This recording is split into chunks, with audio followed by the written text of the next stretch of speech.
Good afternoon, baseball fans. From Auburn Suburban Complex, we're ready for today's game between the Lewiston Blue Devils and the Enwood Little Red Eddies. The Red Eddies are 9-5, and the Blue Devils have won 10 in a row. They are 11-3. This should be a good one, folks. We're coming to you on BRG Sports, sponsored by Played Against Sports, on 105.5 and 96.9 FM WIGY. This is Dave Wing, alongside Josh Damaris on the video. We're going to give you a little bit of the lineups and whatever, and then we're going to turn it over and let you listen to Tim Gibson give us the introduction here on Senior Night, so that you can get in on that. The lineups for the teams tonight: for 11-3 Lewiston, Cooper St. Hilaire will be in left field. Noah Hill will be the designated hitter. He will hit for Dexter St. Hilaire, the shortstop.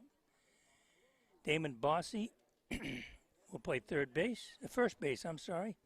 Josh Murphy will pitch. Last time I did this game, he pitched. Andon Cox will play second base. Keegan Mclaughlin will play third base. Danny May will play in center field. Nate Lyons will play in right field. And Michael Dimkowski will be the catcher. So, St. Hilaire, Hill, Bossy, Murphy, Cox, McLaughlin, May, Lyons, and Dimkowski. For the 9-5 Edward Little Red Eddies, and they've had 3 tough, close games against Oxford Hills and a loss to Lewiston. That's 4 of their 5 right there. Patrick Anthoine will play shortstop. Martin Chase will play third base. Camden Maselli will play second. Colin Merritt will play first. Clay Robbins will do the pitching. Will Cassidy will do the catching. Campbell Cassidy will play in center field. Drew Smith will be the designated hitter, and he will hit for Braden Parody, who will play in left field, and Alex Avila will play in right field. Those are the lineups for Lewiston and Edward Little. This is the Biz Realty pregame show. Those were the starting lineups, the Napa Coastal Auto Parts starting lineups. And we're ready to do senior night here for the Red Eddies. And when that happens, what I'm going to do when Bim Gibson, the public address announcer, starts with the program, I'm going to put our microphone over with him so that he can say that and we can hear it and you can get in on senior night. He's trying to get confirmation from Dave Jordan, the EL coach, so that they can get started. I will be joined momentarily by Aaron Morse. You've heard him plenty of times on these radio waves and on BRG Sports this spring. And he will get here from his game as soon as he can. He did the Yarmouth-Poland game this afternoon.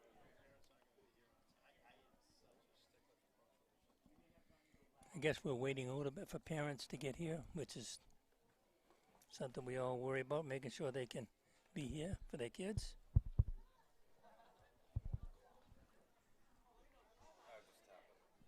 I know, I kept thinking, am I doing that? What is that noise anyway? It's a beautiful day for a baseball game. Last time I was here, Oxford Hills, we had rain and lightning and delays, and we got in 5 complete, which Oxford Hills won 3-2 with 3 runs in the top of the 5th. But the weather was a little bit of everything. It was kind of a precursor to this weekend, I think. Too bad we had that kind of a Memorial Day weekend, but, you know, that happens in Maine. We're still waiting for the ceremony to start. Remember, we will also do the Flanders Electric home team strikeout. The home team double play will be sponsored by Twin Twin Towns Homes Player of the Game by Bessie Motors, and the post-game show Ripley and Fletcher Ford. So we're getting instructions here from somebody telling him what he's supposed to do. I'm sure he's loving that. So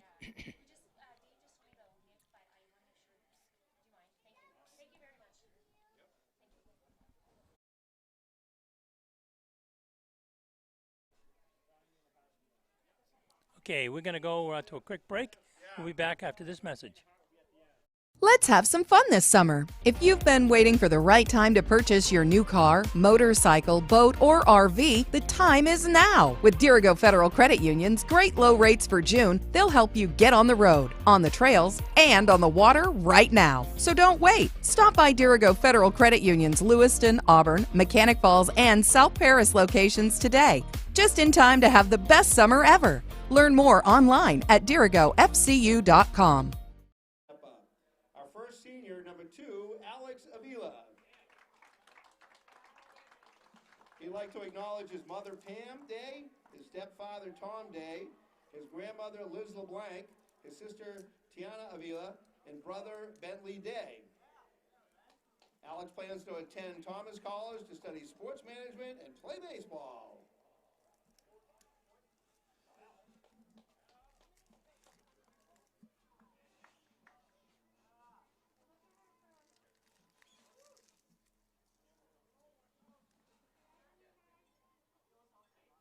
All right, our next senior, number 3, Michael Braga. He would like to acknowledge his mom, Emily, his father, Todd, and his brother, Sam. Michael plans attending Central Maine Community College and studies sports marketing.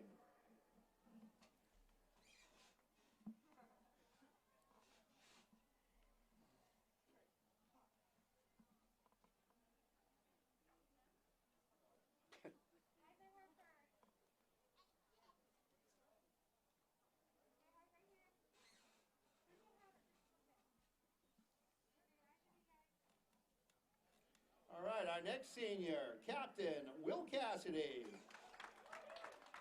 I'd like to acknowledge his parents, Elena and Greg, his brothers, Ben and Campbell. Will plans on attending University of Maine and studying biomedical engineering.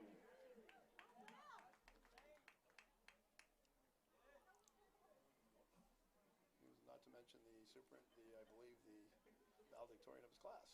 Is he going to be? You can throw that in. I want to make sure I'm right. I don't want to say if I'm wrong. I think he is. Also, congratulations to Will as the valedictorian of our senior class.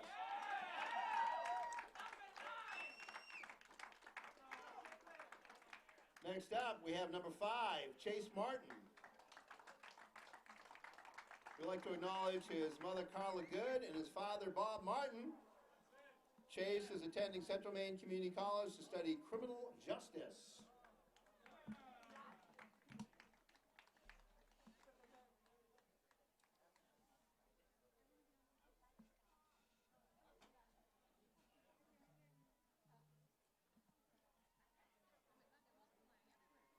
Our next senior, Captain number 13, Colin Merritt.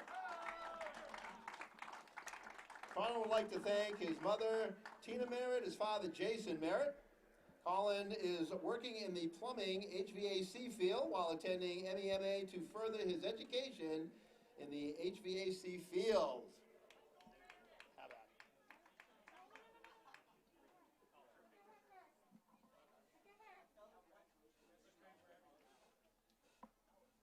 You're making serious money. That's the way to do it these days. Heck, with 4-year colleges, go get a trade. Our next senior, number 77, Anson Perry. Anson would like to acknowledge his mom, Mary Gibson Perry, his father, Pete Perry, as well as his sister, Ella Perry.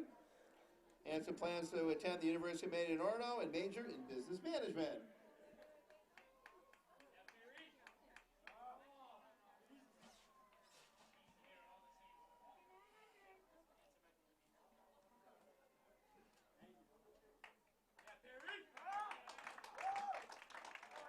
Our next senior, number 7, Captain Clay Robbins. Clay would like to acknowledge his mother, Tracy Robbins, his father, Jeff Robbins, and his sister, Tess Robbins. Clay plans to attend the University of Southern Maine.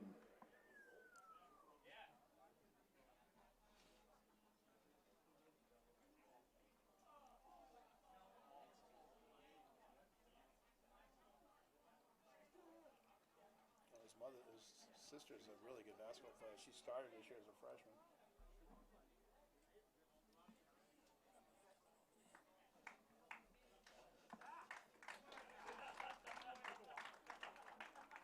All right, our next senior, number 6, Nick Gagne. We would like to acknowledge his mother, Lori, and his father, Bill.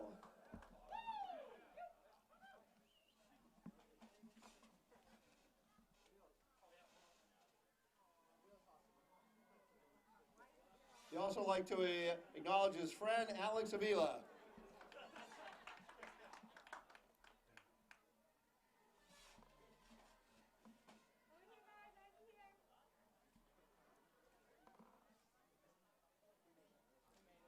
And our final senior, number 50, Jack Hart. Jack would like to thank his mom, Pam Hart, and his father, Steve Hart. Jack plans on attending Central Maine Community College for General Studies.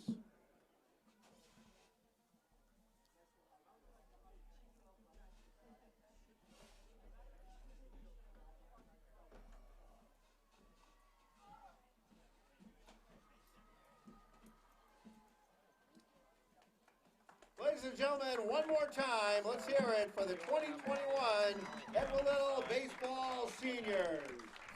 Congratulations, gentlemen. Good luck in your future. Just in a moment, we're going to play ball. That was our Biz Realty pregame, which included recognizing our seniors and their parents, people that they wanted to make sure that they got an opportunity to recognize. And my partner, Aaron Morse, is here. His only request that I have a game sheet for him, and I do. Only request, Dave. Yep, scorecard. Boy, I tell you what, that's not much to have to produce. So tell us, Poland Yarmouth, what happened? Yarmouth and Poland were tied at 2 until the 6th inning, when Yarmouth scored 4 times. They added 2 more in the 7th and won 8-2. So Yarmouth is 13-3 now on the year. Poland 7-9. Poland, very young team, only 1 senior. So that was the final score in that one. So there you get it, folks. You get a little extra coverage here. It was a good game. It was a beautiful day for baseball. Good crowd at Poland, and talk about a good crowd. This place is packed. Yeah, there were no parking places. Yeah, I can tell you pretty sure I'm that. parked illegally, but we'll have to keep that on the down low, even though I just told the entire Lewiston Auburn area. Yeah, that's right. Yeah. Police officers, that's Aaron Morse. Who was parked. Just want to make sure you all know that. Yeah. And you have the EL roster that I just gave you, Yeah. right? What did I do with the? Let me get the Lewiston one for you. Appreciate that. I've seen EL. I've not seen Lewiston play yet this year, so I'm excited for this matchup. The good news is, if I can't find it after I've written it in my book, you'll be able to listen to what Bim says, and you'll be able to get it anyway. Fill it in as we go.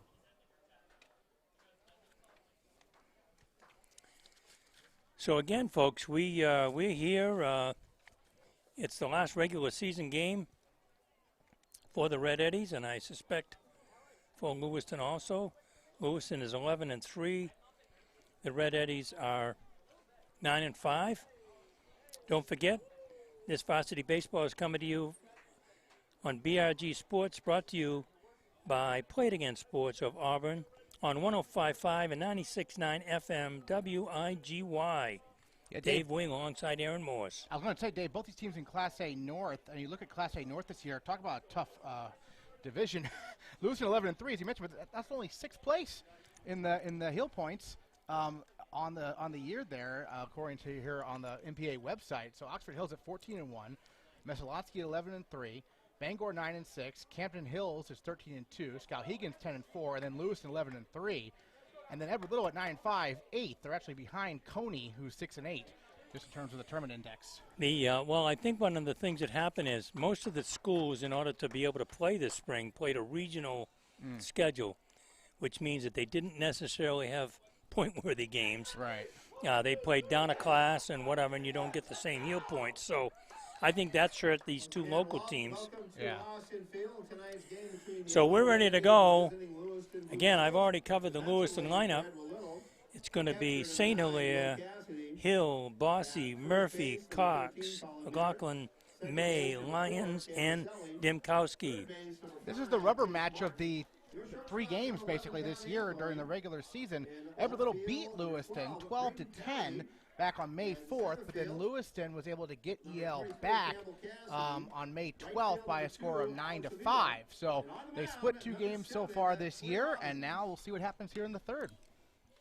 Yeah, it's been a good rivalry. It always comes out that way, it seems like, and this should be a fun game to follow. Clay Robbins, a lefty, is on the mound for the Red Eddies. He's a very good left-hander who was playing in college. Will Cassidy, a great hockey player for the Red Eddies, is behind the plate. And valedictorian, according to BIM. If that's not true, folks, let me give you BIM's phone number so that you can. You want your valedictorian playing catcher. That's the for most sure. fill position, I feel like.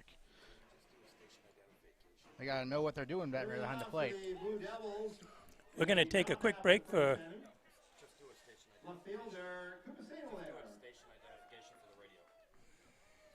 Don't forget, we're on 105.5 and 96.9 FM WIGY, bringing you baseball tonight. Lewiston and EL, the rivalry continues. Dave Wing alongside Aaron Morse. It's a fist fight right now, folks, to see which one of us is going to talk more. No, it's all you. You're on the play-by-play. I'll let you. You're in command. Here's the windup and the first pitch. Fouled off. Strike one. Somebody posted on Facebook, what topic would you be able to talk for a half an hour without any preparation and not worry about it? And I said, pretty much anything. What do you think? Who, me or Foul you? ball, both of us. Oh, okay. Yeah. Would not be a problem. Anything, My wife laughed. She said, you don't even have to think. 0-2 on Cooper St. Hilaire. The pitch fouled off the catcher's mask. It is still strange to see the umpire out behind the pitcher. We had one the other night in that rain delay game down the third baseline, and I'll tell you what, Bim and I weren't sure how they could call foul ball or not. Swinging strike, nice pick by Cassidy. He throws to first just to be sure. So strikeout, St. Hilaire for the first out. You've seen Robbins pitch?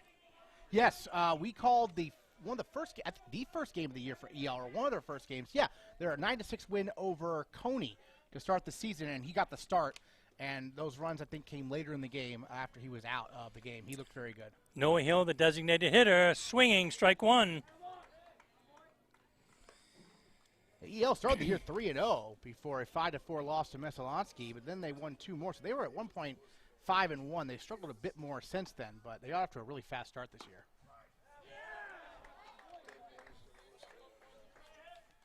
That was a good-looking pitch. It just, I guess they called it a strike there. Yeah, 0-2. Yep, so good pitch by Robbins. A good fastball that time. I was talking to Bim. He was trying to tell me a fun fact. So, Bim, say that again. Both these managers have managed the other team. Both these managers have managed the other There you team. go. That is an interesting fact. Dave Jordan, the head coach of the Red Eddies. Darren Hartley for the Lewiston Blue Devils. Darren is also the football coach. Yeah, he has been, right? That's true. And his son, I believe, is quarterback EL. Good breaking ball. Good breaking ball. Looking, strike 3. 2 outs. It's always a debate, Aaron, whether or not I'm going to put all the balls and strikes in my book or look up on the score at the scoreboard. I would trust your book more. Me too, no but offense still. to the scoreboard operator, but yeah. You got to trust yourself on these things. Ball one in the dirt. So Sometimes good it's hard start to see for the Robbins. Scoreboard, although we have a good view of it here. Oh, we have a great view of it here.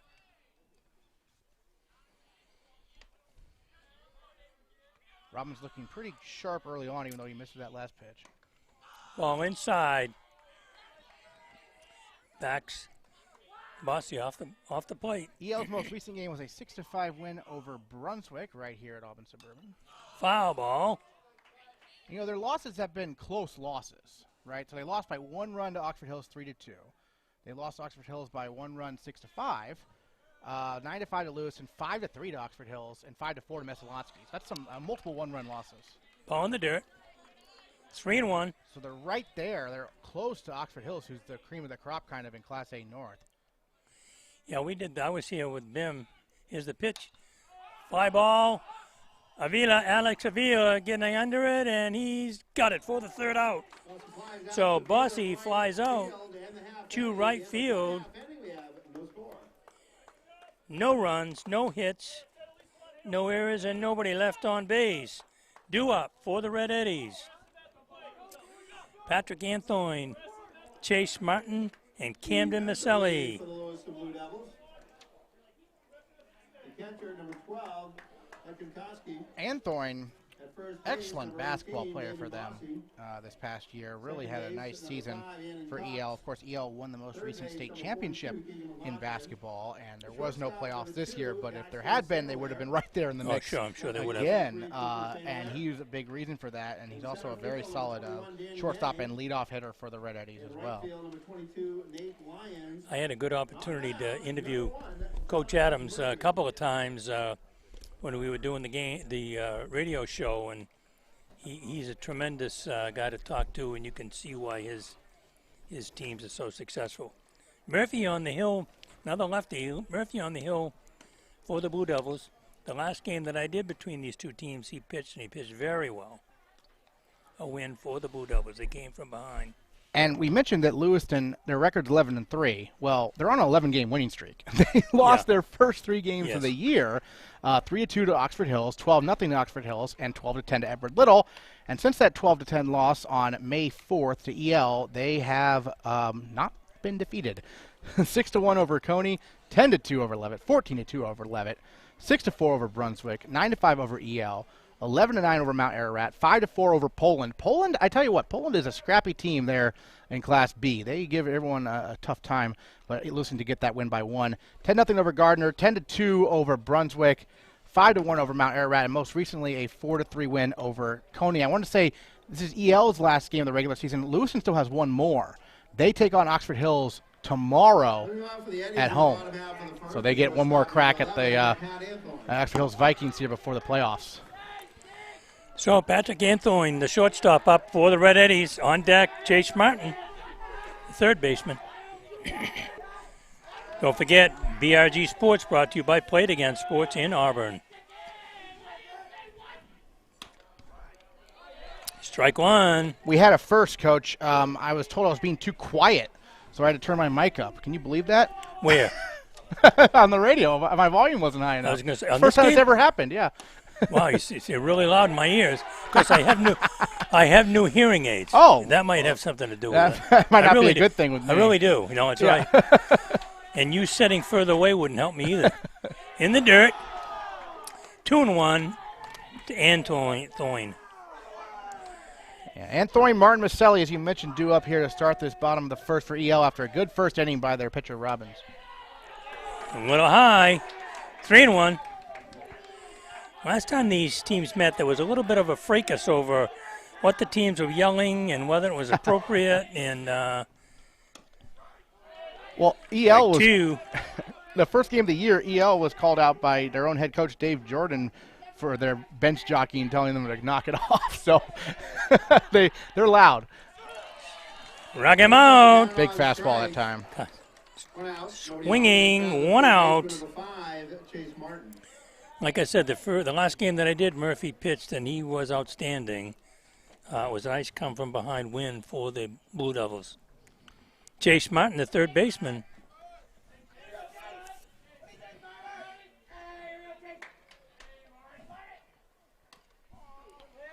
Little inside, ball 1. Martin, a very solid player for EL, does a good job at 3rd base and also gets on quite a bit here in the 2-hole.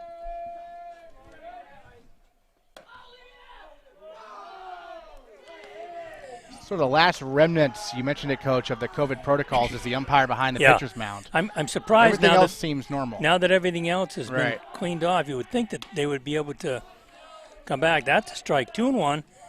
You know, any sense for, have you heard anything from the umpires about what they think about whether they can see as well as they want? I haven't spoken to any umpires about that. I know at the beginning of the year there was an article about how they definitely had mixed feelings about the about that positioning. It is a lot tougher, I think.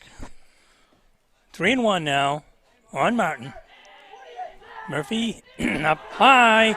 Base on balls for Chase Martin. Runner at first, 1 out.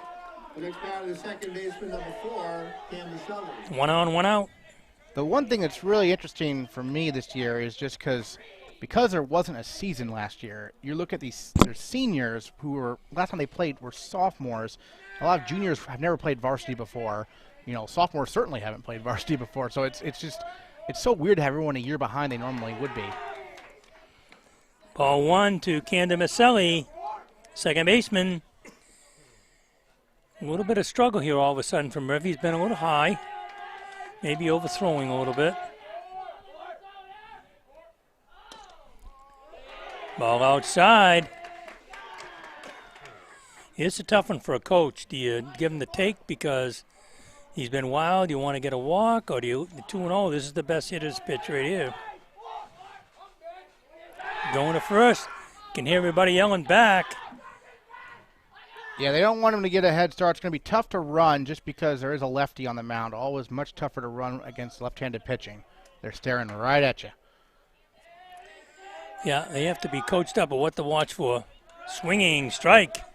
2-1. That was a good fastball. It was up, but not too far up where he'd lay off, but high enough where it was going to be very tough for him to make contact if he swung, and that's what happened. If he's not getting that high fastball call, and he did not right there, so it's 3-1, that's going to be a little bit tougher because he seems to like the high heater, and that was a close pitch, but the umpire did not give him the pitch. A lot of high school kids go after that high fastball. Ball 4. Yeah, back-to-back walks. Coach's nightmare. You do not want to let people get on free like that. So it's going to bring up Colin Merritt, the first baseman. 2 on, 1 out. No score here, the bottom of the first. Dave Wing alongside Aaron Morris for IGY Sports.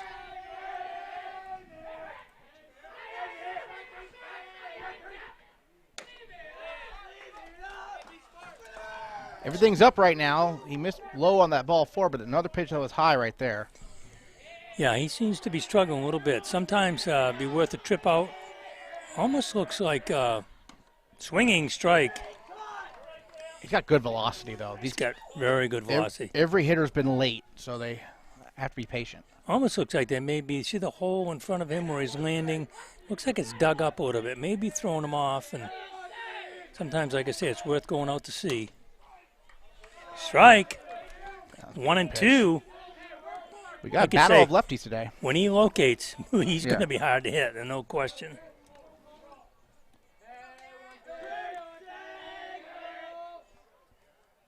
The 1-2 pitch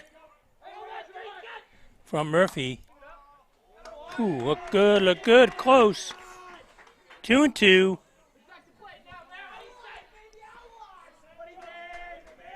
We have multiple games going on at once here at Auburn Suburban, so it is a yes, it was the parking lot. Great atmosphere here. Runners are going, fouled off. Count remains 2-2. The runners were off. Yeah, so with the 2-2 pitch, putting the runners in motion, Merritt, obviously, if it's close, needs to swing.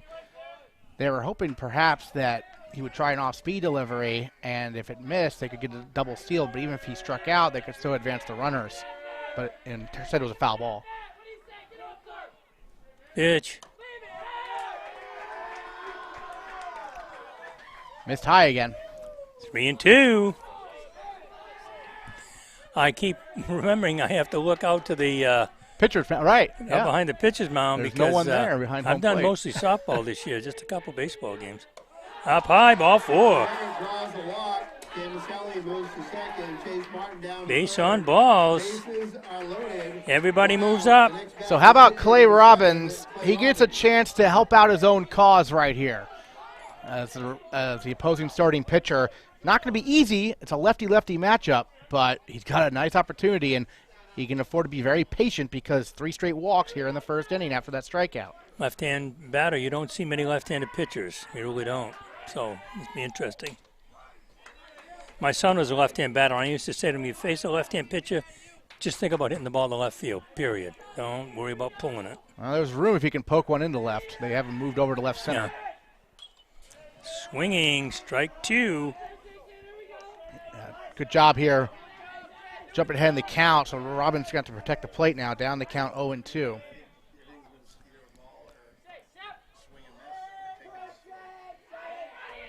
Here's the wind with the bases loaded. Off speed. Oh, it's a ball and he throws it. No, no advance. Well, we saw this, I saw this in the Poland-Yarmouth game. Poland actually got a run when Yarmouth just threw the ball away back to the pitcher in the first inning. Both teams scored 2 in the first in that game, and then no one scored again till the 6th. But that's something you have to watch out for. That happens in high school. That's one of the ball things gets away. You want either one of them to be backing up to throw back, either second or shot. Ball. Good job by Robbins here, working back the count 2-2 now. Murphy's struggles continue. Bases loaded, 1 out. No score here in the bottom of the first. Swinging, strike. Out of the strike zone. Yeah. Robbins swung at ball 3 right there, and he knew it. But it's so tempting when that pitch is up, and especially it was up and away, hoping to poke one to left field, but it came up empty. I've always felt that high school kids tend to swing after that. It looks like, oh, it's so hittable. Yeah. The problem is you can't get your hands up there, so it's hard to hit. Will Cassidy, the outstanding catcher, he's going to talk with Coach Jordan. 2 outs. I think one of the things that's different through time is, just like in the major leagues, people are swinging, trying to hit a home run every pitch versus just get the bat on the ball, make somebody make a play. Bases loaded, everybody leads away. Here's Murphy, up high. Boy, that ball is snapping in the glove. He's got great volume. Velocity, not volume, velocity. Lost myself there. No Foul. one's caught up with it, yeah. Foul ball, 1-1. Beautiful day for a baseball game. And sometimes, coaches, you have to get to these type of pitchers in the first inning or you won't get to them at all because they'll settle down and their pure stuff will get them through it. But right now his command is a little bit off, and so if you can take advantage now, it's huge. You know, what you say is true, because the last time I saw Murphy pitch against these guys, they were behind right off, and then Lewiston came from behind. Strike. 2-1. I think it's 2-2, yeah, okay. That's what I thought. Trust your scorecard. Okay, here we go. Ooh, did not miss by much there, and he wanted that one. Lewiston infielders thought it was strike 2. They were all running. So this is the action picture. Everyone gets a little bit of a head start with the full count and 2 outs. What a bat here for Cassidy to try to get them the early lead. You want to make sure if it's close, you get your swings in. Foul ball, the right field, it's out of play. That's a good swing by Cassidy because that pitch was too close, I think, to lay off with 2 strikes, and he was able to get a piece of it and stay alive for another pitch. Yeah, well, he's a veteran, and like you say, he's a valedictorian. They don't get to be valedictorian without thinking like this through. Here we go. Everybody's way off. Swing and strike it. Ball's dropped. Got a piece of it. Got a piece of it. Got a piece of it. Yep. Sorry. Stays alive. Nicely done. What's that song? Staying alive. Yeah. Staying alive. Hang it. That's all you got to do. Get a piece of it because the pitcher's, have been a little wild, but the last 2 pitches he's managed to foul off. Everybody's away again. 3-2. Here they come. Ball 4. It's going to bring in a run. Chase Martin is going to score. That is a terrific at-bat by Will Cassidy, fouling off 2 tough pitches with 2 strikes and then drawing the walk. The 4th walk of the inning for EL, and that'll prompt a mound conference. And a chance for Campbell Cassidy, who is also an outstanding hockey player and is a young guy, a sophomore. I was talking with Todd Sampson, the AD. He was like, I'm excited for Campbell Cassidy because I hear he can hit, but I've never actually seen him hit because he hasn't played high school baseball yet because last season was canceled. So now he's got a chance here to really do some damage for the Red Eddies. But again, you want to be patient because the pitcher Murphy's been off in this game in terms of his command so far. You know, when you talk to the coaches, like I said, I've done mostly softball games. They and lacrosse, they talk about those young kids not having played varsity sports yet. They just haven't had an opportunity. And because, like you say, the seniors missed a year, so a lot of inexperience. Campbell Cassidy with the bases still loaded. 4 walks in the inning already. 1-0 EL with 2 outs. Bases loaded. Murphy, strike one. He took something off that pitch to get it over, and I think that was the message: is that you have good stuff. Just get it over the plate. Let the fielders take care of the rest. Foul ball back, 0-2. Yeah, and the thing that no kid in high school hits the curveball. I don't care who they are. Not very well anyway. If they do, they go in places. My policy was never to swing at the curveball because it probably wasn't going to be a strike. No, that's true. But, yeah, it's hard strikes, to hit. But still, it's hard to hit. Fouled off. Just got a piece. Heck of a job by Campbell Cassidy. 0-2 there. Had to get a piece of it and was able to hang in there, just like his brother Will. But he's got some work to do down in the count 0-2. Nothing's been put in play. We've got 2 strikeouts and 4 walks in this inning so far. We'll do everything. Ball, 1-2. So again, the pressure remains on Murphy with the bases loaded. Campbell Cassidy. Ground ball. It's picked. Oh, it's through. 2 runs are going to score. The ground ball, Dexter St. Hilaire tried to backhand it, and he just couldn't come up with it. What do you think? You want to give him a hit or an error? Oh, that's a hit. He had a ways to go. He had no place to throw it. He was shaded over towards the bag at second, and Campbell Cassidy was able to hit him where they ain't. It wasn't a hard hit ball, but it was well placed, and St. Hilaire had a long way to go just to get there. As you mentioned, tried to backhand it, but it would have been a tough play if he fields that cleanly to get anyone. Going on contact with 2 outs there with Campbell Cassidy's speed as well. It snuck through, and 2 runs came across. So Maselli and Merritt score. We still have 2 on, and that brings up Drew Smith, the freshman designated hitter. And, Murphy went into the windup, and both runners moved up. Mental mistake. A heads up by EL to see that and immediately go. Yeah, 42 really pitches in the inning now for Murphy. Murphy in the stretch this time. Oh, it hit him. So the ball is dead, but it's a base hit by bat, by pitch. One thing that's critical, especially at this age, is it's tough sometimes for a pitcher mentally to see a slowly hit ground ball sneak through like that. You get a little rattled. We saw that with him going to the windup, allowing the 2 runners to steal, and then hitting the batter. So he's got to calm down, focus up, and because only 3 runs have scored, still early. Alex Avila, the right fielder, and that's a strike. 0-1. So 3 runs in, the bases are still loaded. After Drew Smith was hit by a pitch, here's the pitch. Fouled at the plate, 0-2 on Avila. You got to trust your stuff, especially with the number 9 hitter up. You don't want to try to do too much.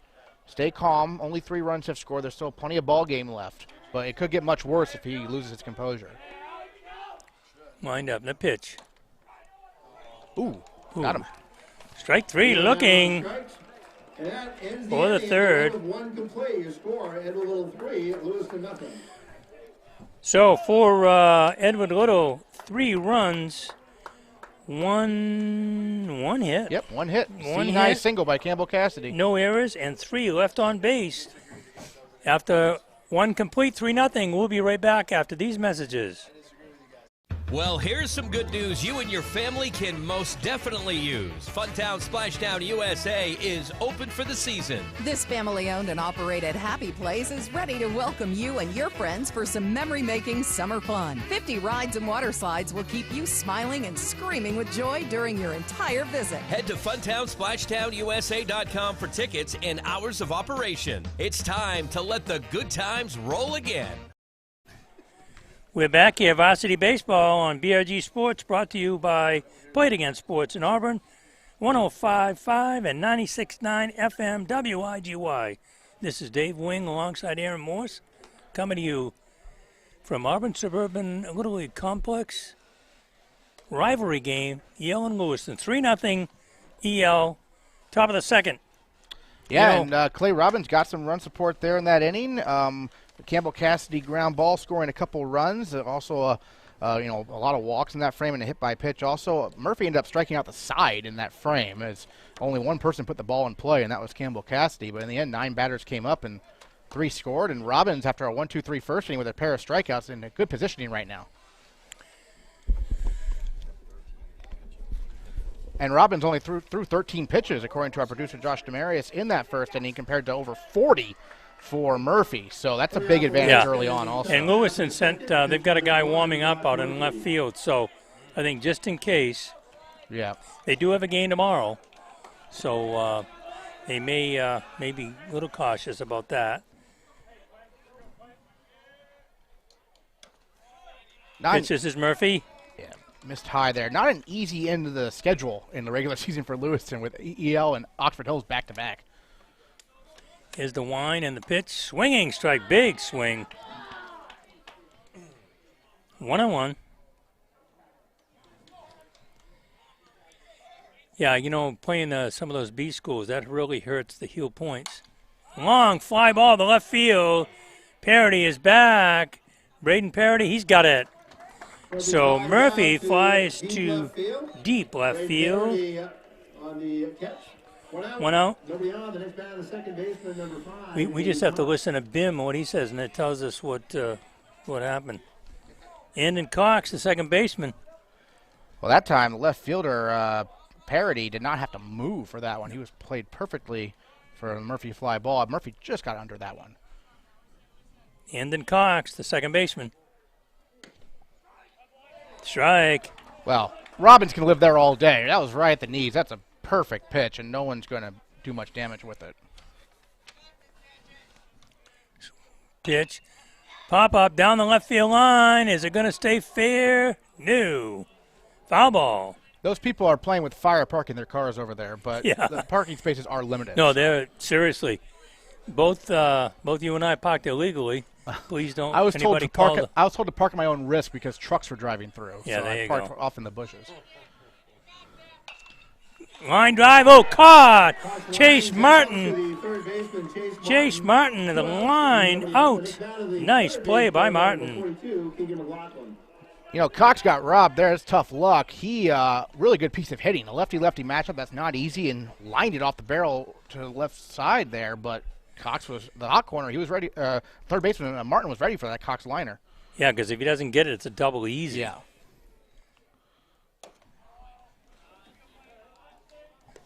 Keegan McLaughlin, the third baseman for the Blue Devils, against Robbins.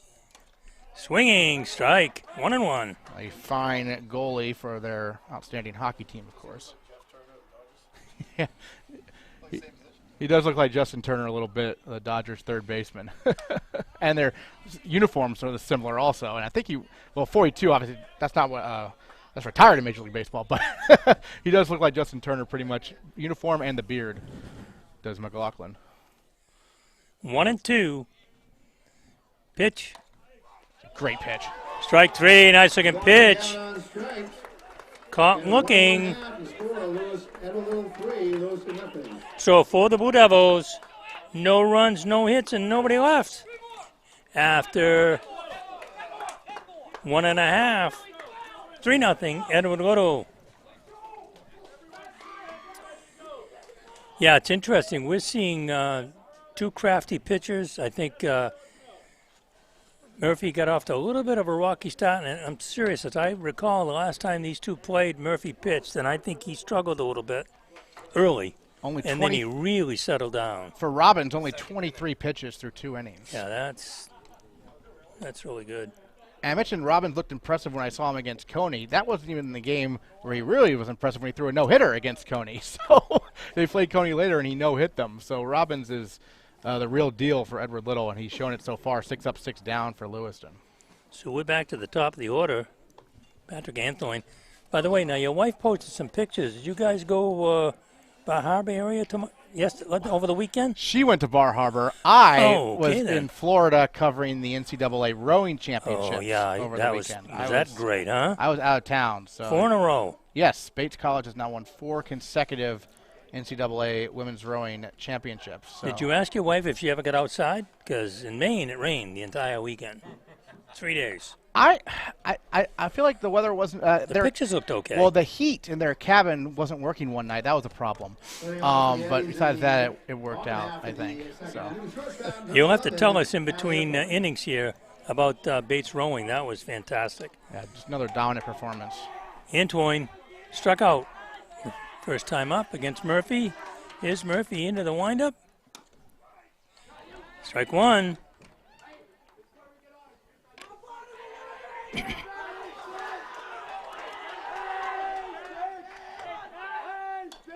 Check swing, slow roller. That's going to be tough for Murphy, and he can't make the play. Yeah, he picked it up, but then he bobbled it, and the minute he bobbled it, there wasn't going to be a chance to get Antoine. If he had fielded it cleanly, he would have had him. So that'll be an error, but... I'm going to call that one an error. Yeah, that was an error. So tell me, Bates rowing, are they seniors, a little bit of everything? There were a lot of seniors this year, but as the coach said, we're bringing in 20 first-years next year who should be pretty good, too. So they're reloading. But, yeah, they were senior-heavy this year. And it was, I mean, just like spring high school sports, that fastball missed to Martin. You know, the season was wiped out last year, right? So a lot of people, they hadn't rowed since 2 years, basically. Did not miss a beat, though. Chase Martin got a base on balls, and he swinging strike, 1-1. He drew a base on balls and came all the way around to score the first run for the Red Eddies. Murphy in the stretch. He's going to first. Ooh, a little high on the throw. Just lobbed it over, trying to keep Antoine honest. Yeah, sometimes you get ready to throw and you realize the first baseman isn't looking at you, too. So sometimes they lob it over and whatever. He's going. Here's the throw to second, and he is out of there. Nice throw by Damon Bossy. 1 out. Nobody on. Well, so Anthorn was going on first move there Yes, after the previous pickoff had been kind of a casual toss over. He figured if he tries that again, I'll steal second. But he threw a little bit more firmly over that time, and they were able to get him. 1-3-6. So Good cut by Martin, but he fouled it back. Chase Martin fouled that one off. Strike 1.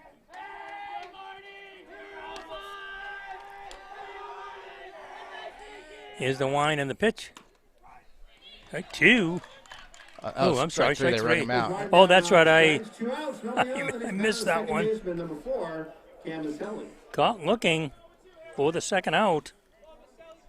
There hasn't been a single ball hit hard off of Murphy yet, right? You had the Sinai ground ball by Cassidy. We had a little debate up here whether that's a hit or an error, but nonetheless it got through. Then you had the little slow roller by Anthorn for the error, and the rest have been strikeouts or walks or the hit by pitch. So Maselli swinging, strike 1. He threw a walk and came around to score. Maselli's on that. He's just a little behind. Fouled it back. Beautiful night for baseball here in Auburn. Foul ball. He's taking a good cut at it. Well, the one advantage for EL right now is this is the second time around the order, and it's only the second inning, and you already made Murphy throw a lot of pitches. So you've seen a lot of pitches, what he has so far. Outside, wide of the catcher, 1-2. 55 pitches now for Murphy through an inning and 2/3. According to our producer, Josh Demarius, who keeps good track of those things. Scoreboard does it for you, okay. Line drive, deep, deep. Caught over his shoulder, Danny May. Danny May with a nice play over his shoulder. So a long fly ball to center field for the third out. Yeah, so right there, I mean, May, that's a tough play for a center fielder when the ball's hit right at you, and he had to make sure he goes back on it and measured it up and reeled it in. That's the most well-hit ball yet for the Red Eddies, but that's baseball for you. May was able to track it down. No runs, no hits, 1 error. 3-0 after 2. We'll be right back after this message. If you're still trying to figure out your employment options and looking for a safe place to work, you may find that what you're looking for is right at your home. At Support Services Group Maine, Great Falls Marketing, we continue to hire remote at-home inbound sales specialists, customer service representatives, and outbound brand ambassadors. The need for our services has increased over the past year, and we've expanded our hiring area to cover the entire state of Maine. We provide all the training you need to be successful to work from home. Apply today at greatfallsmarketing.com. We are an equal opportunity employer looking to keep Mainers employed. Father's Day is Sunday, June 20th. Does your dad need a little help with organization? Is the garage or basement a little cluttered? Head to one of Coastal Auto Parts' 27 Napa Auto Parts stores in Maine. From Machias to Bethel, from Gray to Caribou, and get Dad Milwaukee Packouts, the most versatile, durable, modular storage system. He'll be organized in no time. Stuck for a gift? Wander around the Coastal Auto Parts stores for inspiration. Check out the Napa Rewards program and give Dad a Napa gift card. Happy Father's Day to all the dads from Coastal Auto Parts stores. The rivalry continues. This is Varsity Baseball on BRG Sports, brought to you by Play It Again Sports in Auburn on 105.5, 96.9 FM, WIGY. This is Dave Wing alongside Aaron Morse. 3-0, Edward Little, top of the third. Danny May, Nate Lyons, and Michael Demkowski.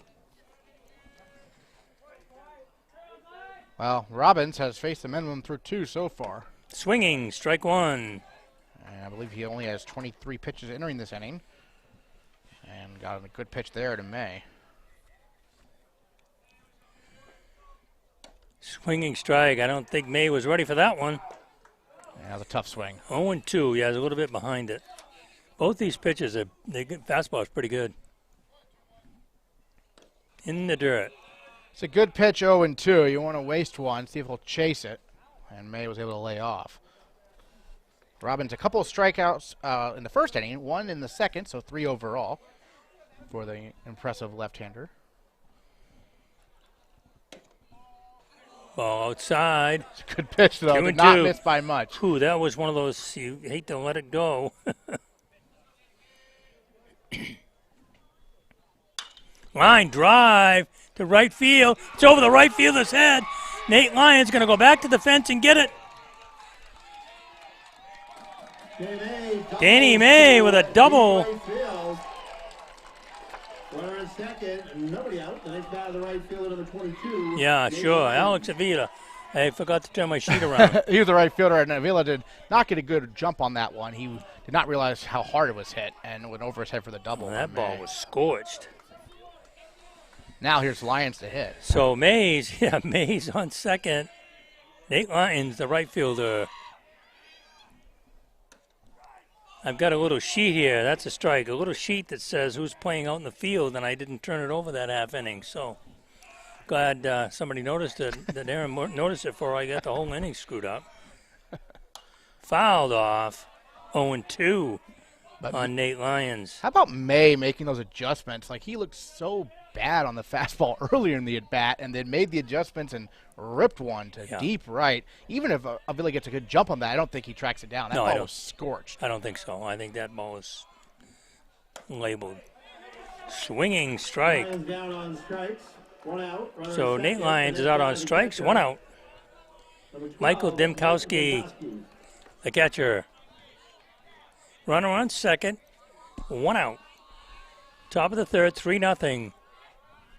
Edward Little up on the Blue Devils. Swinging strike. You know, we said the same thing about Murphy. Robbins is quick to the plate. Both lefties have looked, other than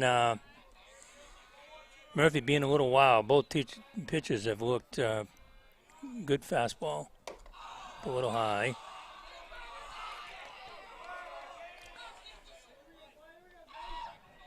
Danny May's getting a pretty good lead off second. We'll see anything develops out of that. Pop up. Pitcher's coming over. Clay Robbins. Robbins Oh, caught that what a somehow. catch. Yeah. He just kind of reached out over the catcher. It always comes back, and people forget that. It has to come back if it's going to be up that kind of foul. So pop to the pitcher, and you wouldn't have bet any money on the fact that that ball would be caught. And normally you don't want your pitcher having to catch any pop-ups, but in that case, Cassidy wasn't quite there, and Robbins saw it a little bit better. He was coming in on it and made a great play. Strike. Although I think in high school baseball, a lot of times the pitchers may be your best athlete. True, So. that's true. But Will Cassidy is no slouch behind the plate. Oh, no. But Robbins in that case made a great effort and caught at the last second. Off-speed pitch. Strike 2. It's a great off-speed from Robbins. Cooper St. Hilaire struck out last time, and now he has him 0-2 here. Here's the pitch. A little high. 1-2. Cooper St. Hilaire. He's one strike away from getting out of this jam. A leadoff double, but a strikeout and a pop-up, and now 1-2. Ground ball. Oh, slow roller. Second baseman's coming in. Oh, it takes a tough hop. That was a do-or-die play for Camden Maselli that time, and he just couldn't quite field it cleanly. If he had, it would have been a close play at first because St. Hilaire has good speed, and it was a very slowly hit ball. The runner only goes to third base, though, so however you want to score it, no runs have scored yet in the inning. Can he get Noah Hill, who he struck out last time? That's the question. I'm not sure that he could have made a play. I'm going to give him a hit. We're easy scorers according to Bim. Bim's grimacing over here. Yeah. All right, so if consensus, it'll be a hit because he probably would have been safe anyway because it's such a slowly hit ball. Yeah, the consensus in here in the tower. Do-or-die play for Maselli, just couldn't quite pick it up. Noah Hill struck out first time, strike 1. Runner at third now, first and third. Noah Hill, the DH, he struck out last time. Clay Robbins. Swinging strike, another curveball. Yeah, that's a good He was one. way out in front there. That's. My son was really a catcher, and then he hurt his knee in football, and so he ended up being a first baseman and a pitcher. And I had already taught him how to throw a curve, and I'll tell you what, that separates hitters from non-hitters in a hurry. Yeah. If you can throw a curveball for a strike, you're going to be okay. Elevated that fastball a little bit too high, but it was a good pitch with 0-2 count. See if he tries to bury another breaking ball here. A little high again. And he tried the breaking ball, but did not get a good break on it. It was high and outside. Yeah, usually high school kids, they throw the ball a little bit too hard, and it just won't break. It doesn't have a chance to spin. Here's the pitch. He's going. Struck him out. For the third out. So for the Blue Devils, no runs, one hit, a leadoff double, one error, and two left on base. After 2.5, Edward Little 3, Lewiston nothing. Robbins now at 42 pitches through 3 innings, I believe. 43 pitches through 3 innings in this one for Robbins. Whereas the lefty on the mound, Murphy, had 43 through, I think, 2 innings or something like that. So a little bit advantage Robbins there, although good job by Lewiston to threaten there. They couldn't quite push across a run, but, May had a good opposite field double, and they had it set up, but Robbins had such confidence in himself, he was not phased at all and was able to get the fastball over at the knees and got him swinging in that frame. So let's go back to Bates rowing their 4th straight national championship for Division III. That's right. And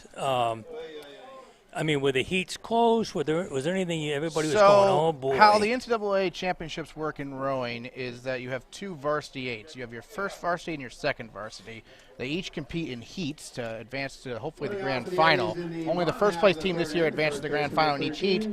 And the Bates 2V beat Hamilton, who they had actually lost to a couple times this year in the heat. And once they did that, I realized there was no chance anyone was going to beat Bates. And they ended up winning all their races and won the title. Colin Merritt, the first baseman, is up. Swinging strike. He drew a base on ball as it came around to score the 3rd run in the first inning. 3-0. Edward Little, bottom of the 3rd. Josh Murphy still on the hill, the lefty. Strike 2.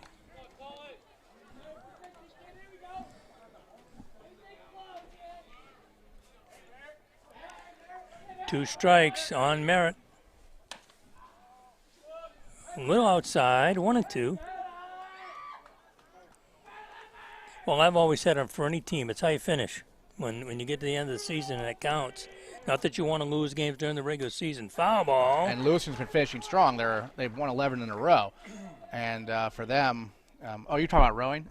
I was talking about it, yeah. For anyone. But well, in general. Lewiston's won 11 in a row in here in baseball. And they're down 3-0 here, but plenty of game left. Line drive, foul ball. Staying alive, just making contact. Top of the third.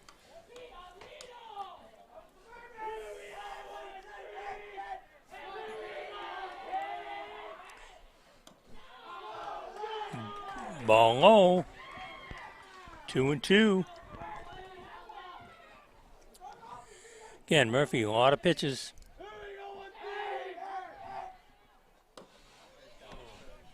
Down on strikes. I don't know why we had to throw to first, but that's all right. Just getting the practice in. I'm not sure if that hit the dirt or not, but no. Let's see here. They're saying there was a ball. What? They're saying he didn't swing. Oh, first base umpire just they motioned. want to appeal. They want to appeal. Yeah. And he did.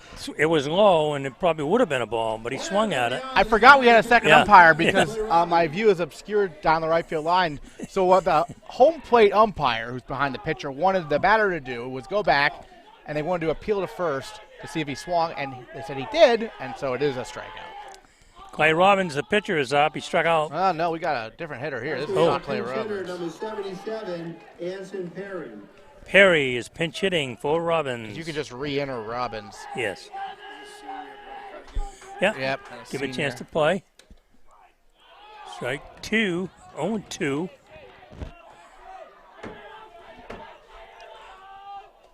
Also, perhaps a right-handed bat gives you a little bit better view of the lefty. Sure. Wine from Murphy. Swinging strike. Nice catch Down on strikes. by Dimkowski. Struck him out for the second out. That's 6 strikeouts now for Murphy out there on the mound. Struck out the side in the first, 1 last inning, and able to strike out the first 2 batters here this inning. Will Cassidy is due up. Sorry. Pinch hitting for Will Cassidy, number 3, Mike Braga. Braga. I assume Braga is also a senior for, yes, Yeah. okay. Because this is a lefty pinch hitting, which makes a little bit less sense, but it does if you're a senior and you want to get him in a bat. Strike 1 on Braga. Yeah, you missed just before you got here. They announced all the seniors and their parents, and it's a nice little ceremony. Strike 2. Almost feels like Murphy settled down a little bit, which is last time he played. It's just like you said, he settled in. Ooh, swinging strike out of the strike zone. 1, 2, 3 go the Red Eddies. No runs, no hits, no errors, and nobody left on base.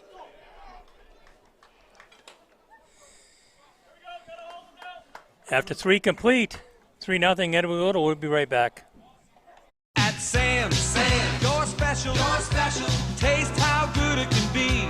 Yeah! Specialty and Supreme Pizzas welcome the summer months at Sam's. Choose from Hawaiian, loaded Mexican, chicken, even buffalo, and steak Supreme Pizzas. Take $1 off any mini, $2 off a regular size, and $3 off a large. Celebrate summer and save big at a Sam's near you. Find yours at samsitalian.com. At Sam's, you never had it so good. We're back here in Auburn. This is Varsity Baseball on BRG Sports, brought to you by Play It Again Sports in Auburn on 105.5 and 96.9 FM WIGY. Dave Wing alongside Aaron Morse with Josh Damaris on our camera. So 3 runs in that first inning for Edward Little, if you're just joining us as we head to the 4th. And in that first inning, it was a bunch of walks that cost the Blue Devils. And meanwhile, on the other side, Clay Robbins has been outstanding so far for EL. Worked around a leadoff double and an infield single in that 3rd, and now has to deal with the middle of this Lewiston lineup. Not missed by much on that fastball there. Bossy, he flied to right field his first time up. Ball 2. Top of the 4th. 3-0 Edward Little. Strike. 2-1.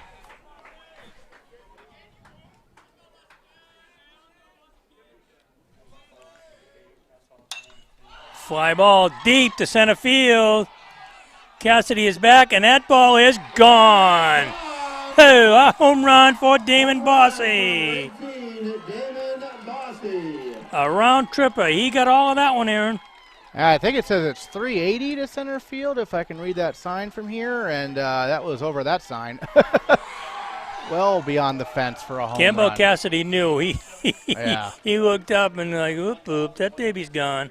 That ball was hit. There's no question about that. Towering drive out to center for Bossy. Yeah, when you throw hard like Robbins, the only problem is if they happen to barrel one up, it can go a ways. And Bossy's got a great power, obviously a great hockey player for Lewiston as well, and crushed that ball. But solo home runs will not beat you, so Robbins just has to shake it off and get right back to work. Josh Murphy flied out the left. First time ball in the dirt. Up now for Lewiston, the pitcher, number 1, Josh Murphy.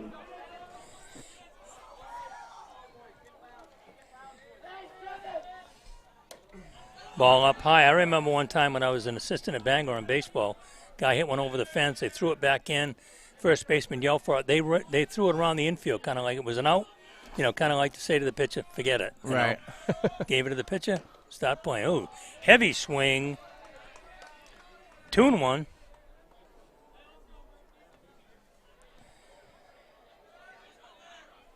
Robbins.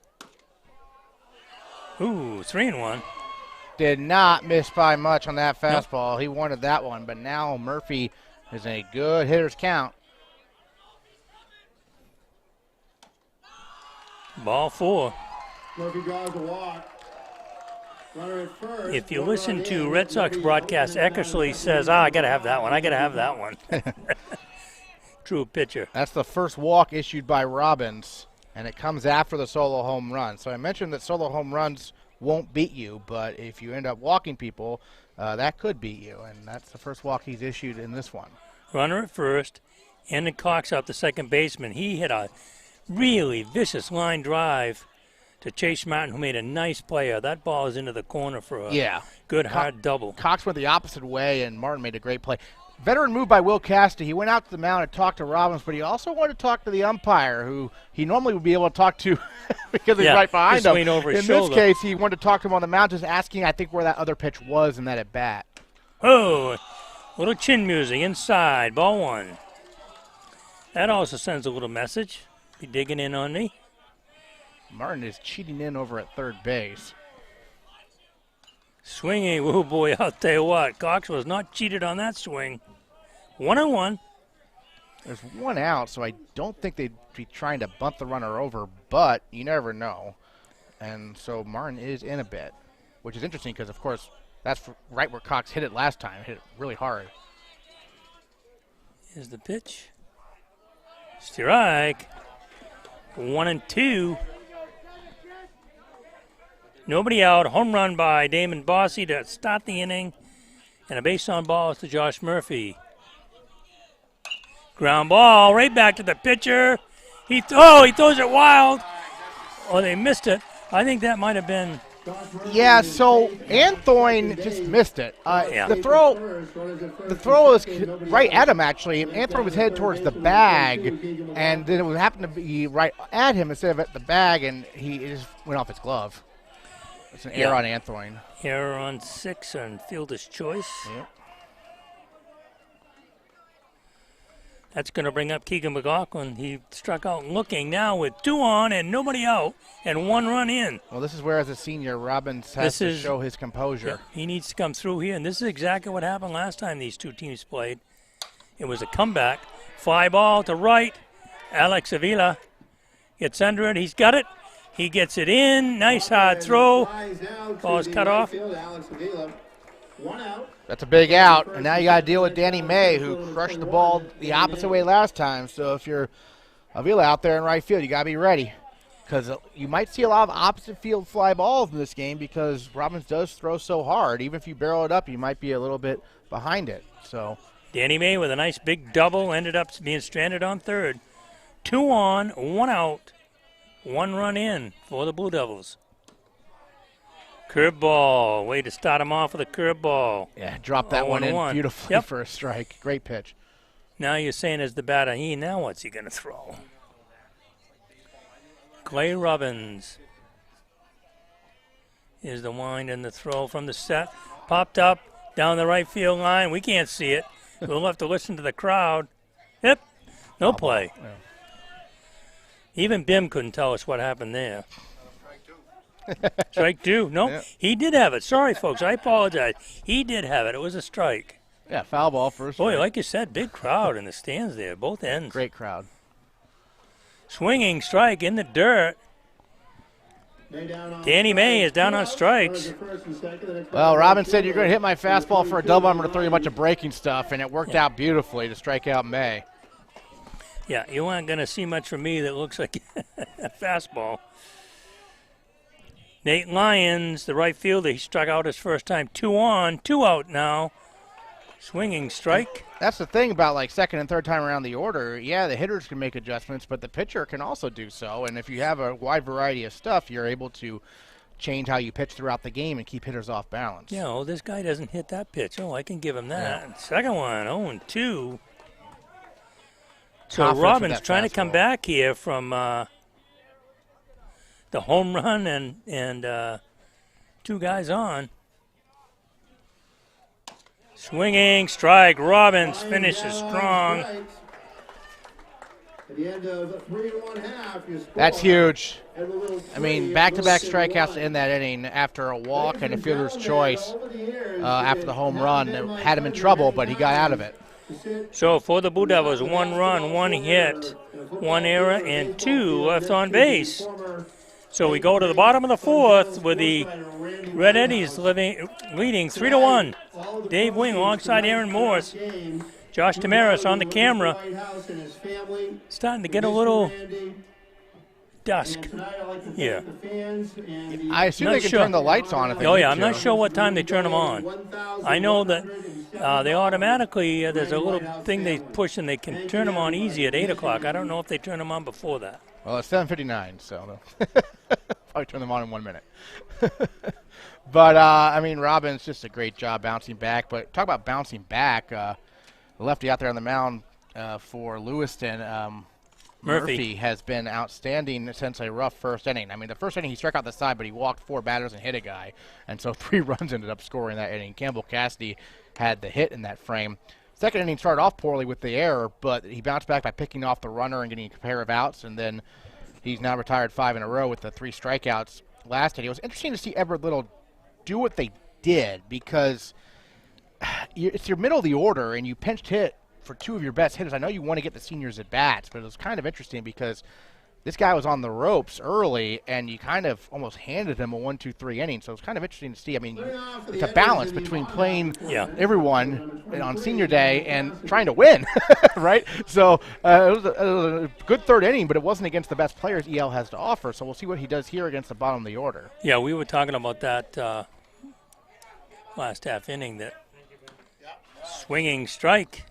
Here's Campbell Cassidy. Cassidy did have that ground ball that snuck through the left side and scored a couple in that first inning.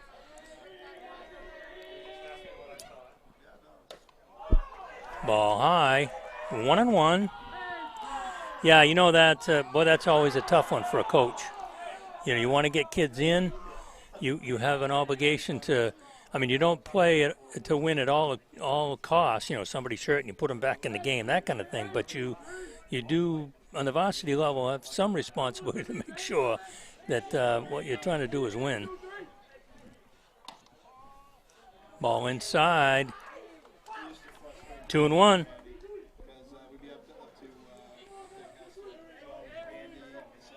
Bottom of the fourth. 3-1. Edwin Little. Up high. 3-1.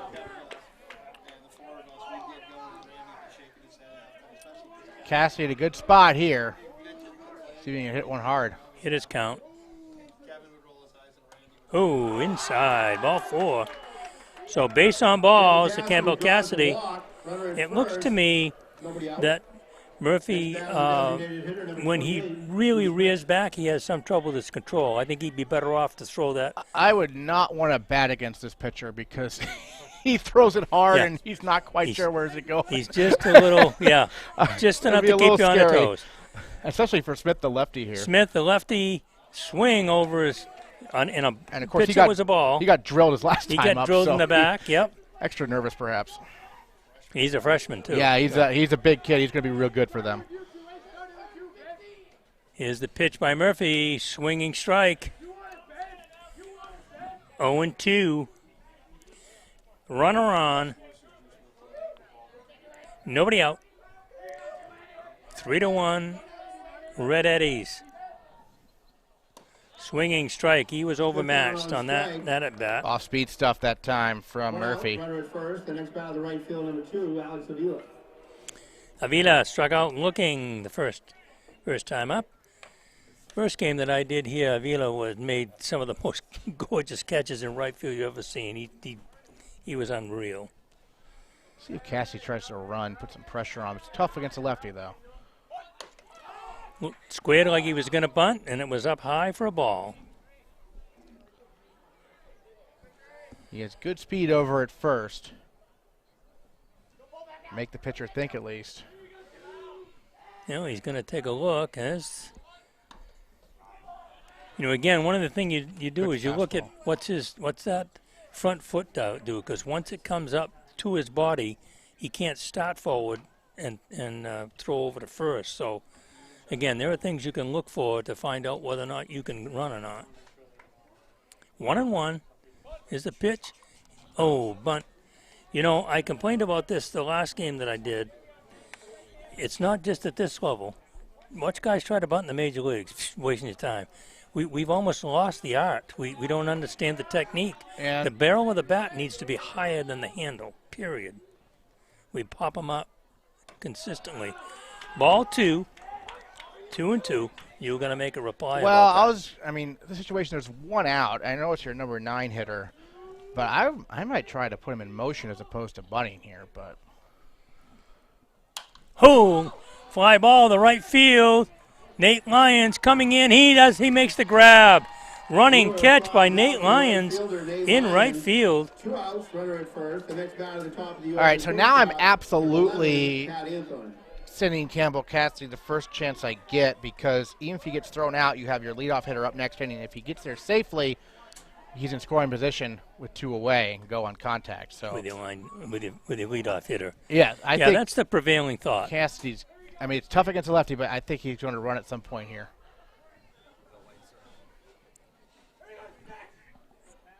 Patrick Anthoine swinging, strike 1. Big cut, fouled it back. Close. He struck out, and he was on an error by the pitcher. Remember that little ball that didn't go anywhere? Then he got picked off. And Murphy, there he goes. Yep. And here's the throw. He is in there, just like you called it. All right, so now you can go on contact here in scoring position, so a single will score you. That's what you got to do here with 2 outs. Campbell Cassidy. Only problem is now Anthony's down the count 0-2. But, left-hander, boy, they don't often get a good look back at second. They take one look, and then you could run. Up high, 1-2.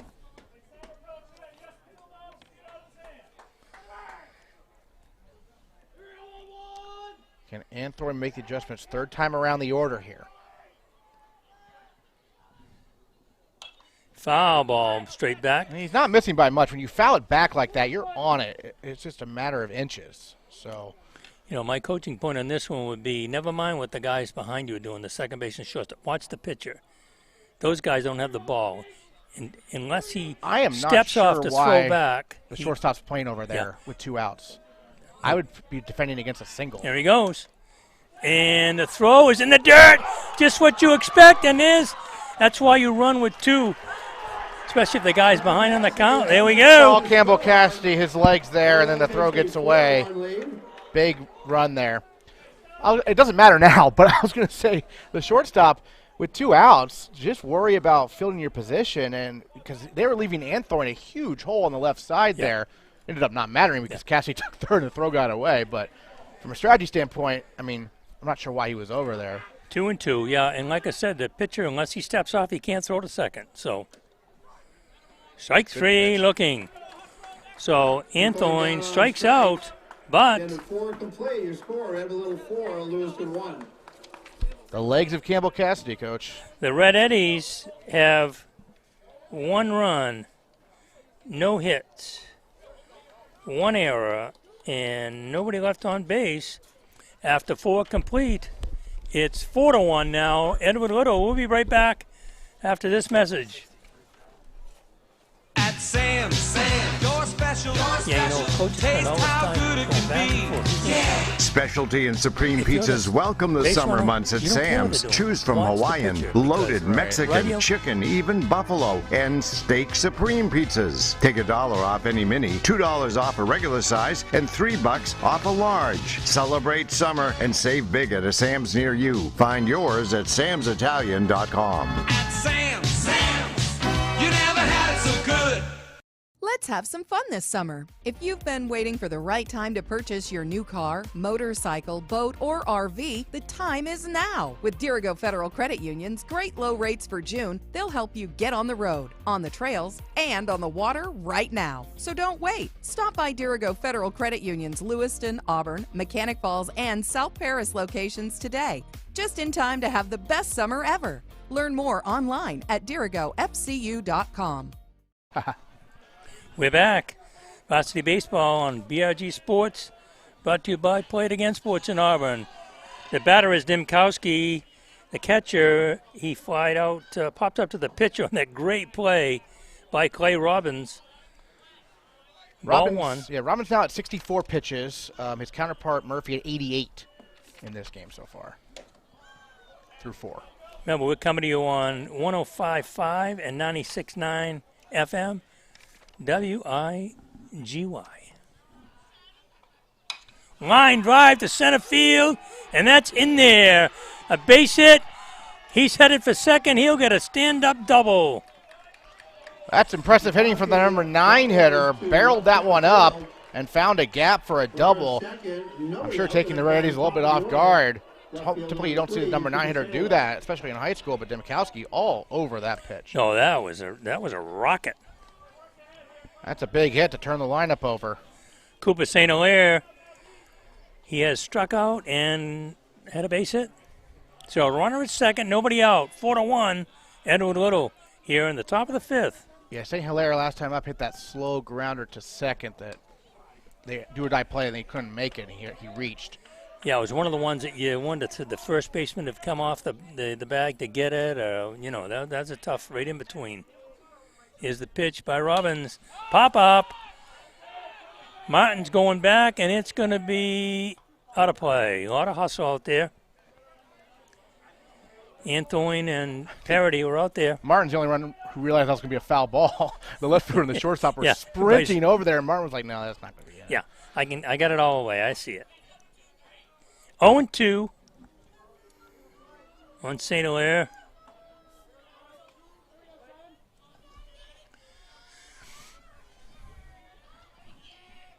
Here's the pitch. Ground ball to short. Oh! Anthony played it on the side, and it got away from him. That's an error, E6. Yeah, that's how you would play a more slowly hit ball, but that ball was hit hard enough where he could have squared up on it and made the play, but he came charging in, and when you're not in front of it like that, it's a chance the ball's going to bounce up on you, and you don't have time to recover. Noah Hill, the DH, he has struck out looking and struck out swinging. Runners at first and third, nobody out. 4-1 Red Eddies here in the top of the fifth. Lights are on here. And the lights are. Glad you noticed that. Dave Wing alongside Aaron Morse. You know, I was going to say when you got here, because you're used to doing play-by-play, that we could alternate innings, but... I mean, if you want to, Coach, fine. we could. No, it's all you, though. It's okay. This has been fine. Noah Hill's got to make some adjustments here third time around. As you mentioned, he has struck out twice. He's been having a tough time with Robbins. Throw over to first. Yeah, in high school, when Sailor's it's first back. and third like this, it's almost an automatic steal sometimes. So Robbins was hoping to get him going on first move. Instead, he was able to get back safely.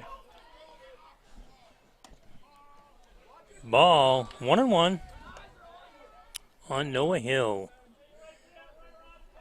Yeah, you're just looking for contact. Just make contact. This wouldn't be a bad bunt situation. Safety squeeze, you know. Ball high. The other thing is maybe they know after so many pitches, Robbins tends to tire and he loses control. You know, maybe they know things we don't know. But runners at first and third, nobody out. Runners going, fake throw, and stolen base for Cooper St. Hilaire. So second and third now, 3-1 the count on Hill. Three ways high school teams try to deal with that. They either fake a throw or throw it to third. Throw it really hard back to the pitcher to try to fool people. Ground ball foul outside of third. Or throw it to short and have them cut it off before it gets to the bag. In this case, they fake the throw to third. But there's different ways. There's very rare where you see them actually try to throw the runner out at second. They typically try to do especially in high school. Things. No. Yeah, because they want to avoid that runner from third scoring. Yeah, they don't want to give them a run. Infield, pretty normal halfway. depth, about halfway perhaps. Fouled off. Hill's been right on it, but you don't want to lose Hill. I know first base is open, but you have the big slugger Bossy on deck. You want to get Hill here badly. Yeah, because if you can strike him out, you might put Bossy on, depending on how it's going. It's possible. In high school, you hate to put kids on. Yeah, you don't know about anybody's control. Yeah, you want to get Hill. If you don't get Hill, you're in a world of hurt with what Bossy can do.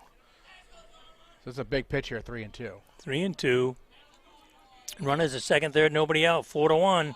Red Eddies. Ground ball down the third baseline. It's a fair ball. 2 runs are going to score. I'm really surprised he tried an off-speed pitch there. He had struck out Hill twice, had been overpowering, and he kind of gave him a chance by throwing the off-speed, and Hill was able to just poke that bat out there, sneak it down the line, and all of a sudden we got ourselves a 1-run game here. You know, the other thing is, sitting from here, I'm not sure if Chase Martin doesn't touch that, it doesn't go foul. It was really close. It was close down that line. We would defer to Bim on that. Would that have been a foul ball if he didn't touch it? I think it might have been. I mean, he's got to go for it. You can't just let it go. But I think if he doesn't touch it, it might have been a foul ball. It's so hard in the moment. You definitely want to try to field it. And it just ended up deflecting off his glove slightly in the left into the corner. Well, Bossy can tie the game with a base hit or give him the lead with a home run again. Ball up high on Bossy. He flied to right field and hit a mammoth home run to straightaway center. 4-3 now in the top of the fifth. Robbins swinging strike. Boy, Bossy was going for another one. I felt the breeze from here. Yeah, really. Big cut from Bossy. I can't see down there. Are they warming anybody up? I don't see anybody, but Josh Damaris, the camera operator, is going to go take a look. Oh, curveball. Ball 2-1. Nobody warming up. I think he's your ace. He's the guy. Yeah, no question. You've been riding all year. Here's the pitch. Outside. 3-1. Robbins he only walked one batter, but his command is not where it was early in the game, and it's been noticeable. Yes. Lewiston's been very good waiting for their pitches. Very patient. Step off here. Hill the tying run there at second. Great piece of hitting to make contact with that off speed and poke it down the line. Ball in the dirt, and it gets away from the catcher. And Hill is going to go to third. Bossy draws a walk. Wild pitch. Hill moves down to third. Runners at first and third. And a walk for Bossy. The pitcher, number 1, Josh Murphy. This is a carbon copy of the first game. EL was ahead. Lewiston kind of worked their way back. Yeah, when you've won 11 in a row like Lewiston has, an early 3-0 deficit does not scare you. And, it's 4-3 right now in favor of EL, but Lewiston is right there. Going to get a pinch runner. Number 14. Tanner Anktel to pitch run for the Devils. Anktel in to A run. little more speed than Bossy over at first. So runners at first and third. 2 runs in. Josh Murphy has flied to left and drawn a base on ball. Chance to help out his own cause right here for the cleanup hitter and pitcher for Lewiston. Line drive. Oh, right off the umpire. He's part of the field of play. Everyone's Yep. going to be safe here. It's going to be an infield single. Infield single. Wow. Credited with an infield single. No one else moves, so base is loaded now. I'd be saying to the Baseball Umpire Association, no, I'm going behind the plate from now on. Yeah, I'd rather. You always worry about that. I'd rather have protective gear on and Absolutely. not be exposed to line If you get shots hit- up the middle like If you that. get hit, you're going to get hit behind the plate. Well, Right off his that foot, right, I hurts. think? Yeah. Or his shin. Take your pick. He says he's fine. Yeah. He's telling people to go away. And Cox, second base. Speaking of hard hit balls, Cox had the line drive to third earlier. Yes, he hit that opposite field that would have been at least a double, and was caught by Chase Martin, and then he got on a fielder's choice. Yeah, that's a tough. He is the chiropractor. He knows if he's hurt. Although they're the worst. They're always the worst patients. Any doctor's the worst patient. They are. I guess that would make sense. They always think they're fine. And Cox. Well, infield looking for a double play here. Still nobody out. Corner infielder is in front of the bags. Pop up out of play over the third base dugout. EL up by 1, but Lewiston is. Yeah, and you could feel it. You can hear the Lewiston dugout and fans. Like I say, this is a carbon copy of the first game.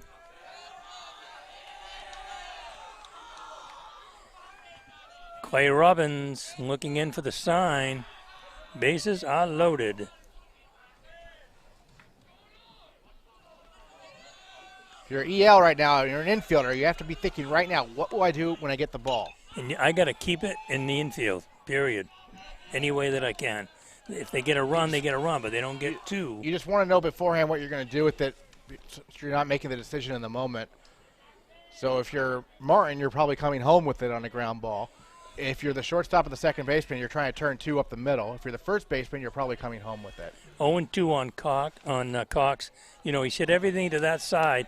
You don't want to throw him anything off speed because he's been behind on the fastballs.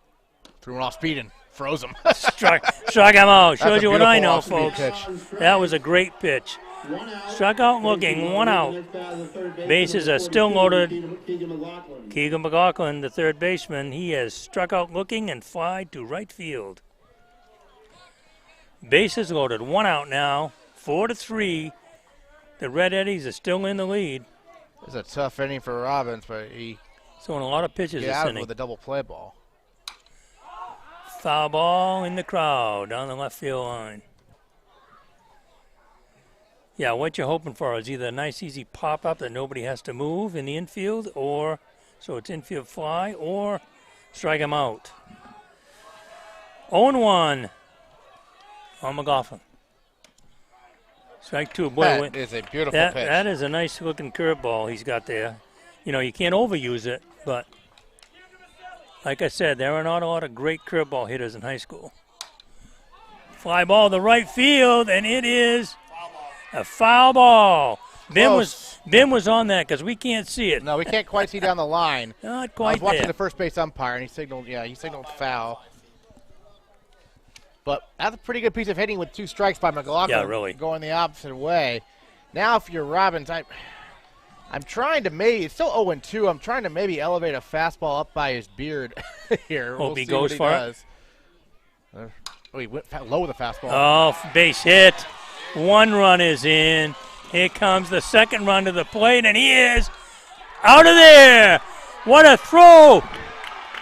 Alex Avila. Noah Hill scores on the play. Yeah, he threw out the pinch runner. Hill is out, and Anktel is out at the plate. Batter moves to second. Runners at second. Well, that's a huge assist from the outfield. That is a huge play. So the fastball there was low. It was actually where the target was. I would have tried to elevate it there. And a really nice job by Will Cassidy to come off the plate and get him and tag him as he's sliding in. Just an awesome throw from so right second field. and third, that brings up Danny May. So 1 run scored there. We got a tie game, but it could have been worse. Big cut by May. May with a big swing. May had that ringing double his first time, but Robbins got him swinging last time up.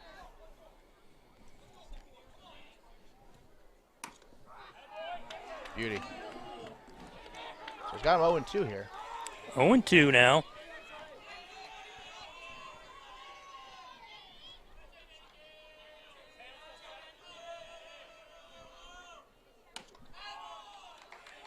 A little high, 1-2.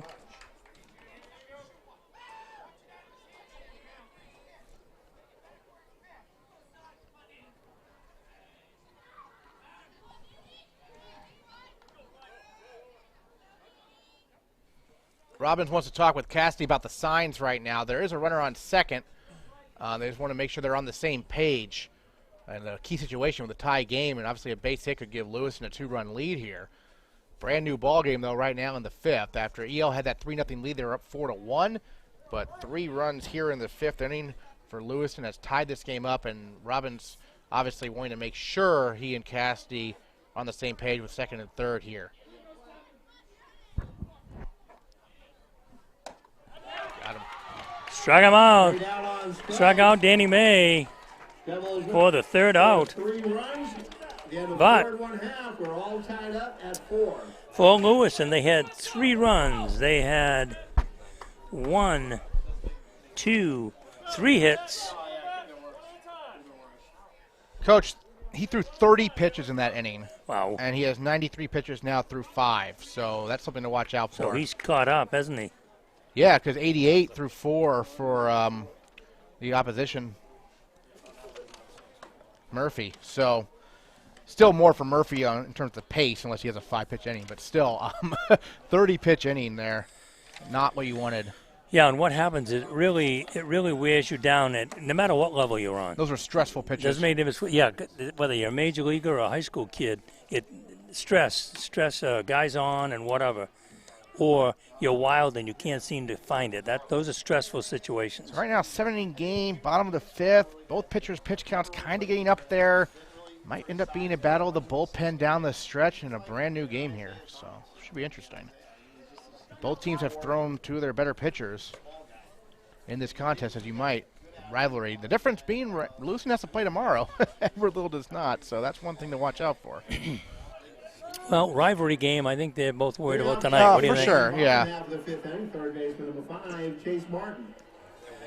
Chase Martin's going to lead off here. He has a base on balls and struck out looking. Tied up here, bottom of the 5th.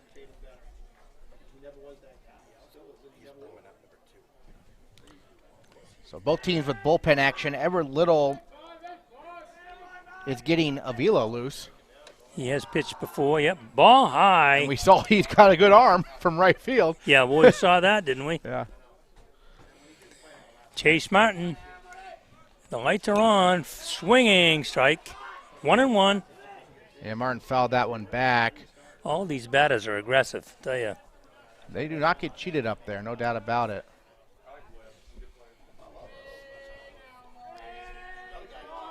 Yeah, Lewiston's got swinging, strike 2. Player warming up in the bullpen as well, 14. I don't have the roster in front. Well, 31 and 14 are both playing catch. Yeah, It might be 31 warming up. I stuck it in here somewhere. Oh, look at that. It's right there, Coach. Oh, no, that's Oh, last that's time not they, that's not. last time Well, they the played, roster, but 31 might be. Fairness.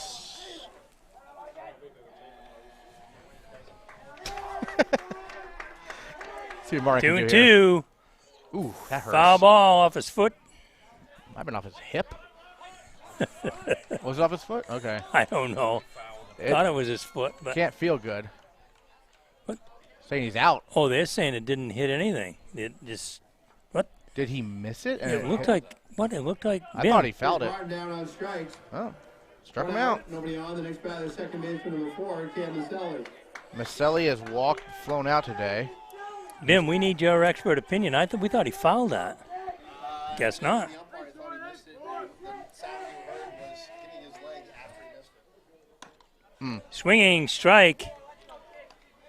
So Maselli, the ball might have hit his leg after he missed the pitch. I guess it didn't look it in the way, especially the way it I thought I rolled away. heard a foul tip. Yeah, it definitely hit him. Up high, 1-1. That's a bad feeling when you strike out on a pitch that hits you. Yeah, that's not fun. Could live without that. 4-4, bottom of the 5th. The lights are on here. Dave Wing alongside Aaron Morse. We've got Josh Damaris doing the camera work and Bim Gibson giving us the loudspeaker announcements. 3-1. Yeah, these pitchers are not missing by much here from Murphy, but Maselli, a good eye right now up at the plate, and he's worked a good hitter's count here. Here's the pitch. Swinging strike. Ball was dropped afterwards. The catcher thought it was strike 3. It was only strike 2. He tagged him. 2. Yeah, so it's 3-2 now. Just in case.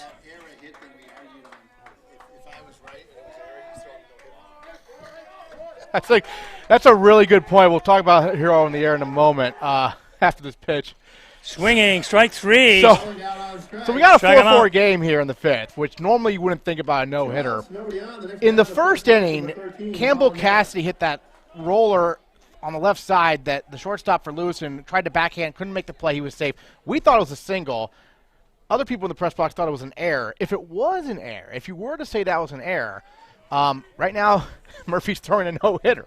Every little, that's the only one that would even be considered possibly a hit, even though it's 4-4.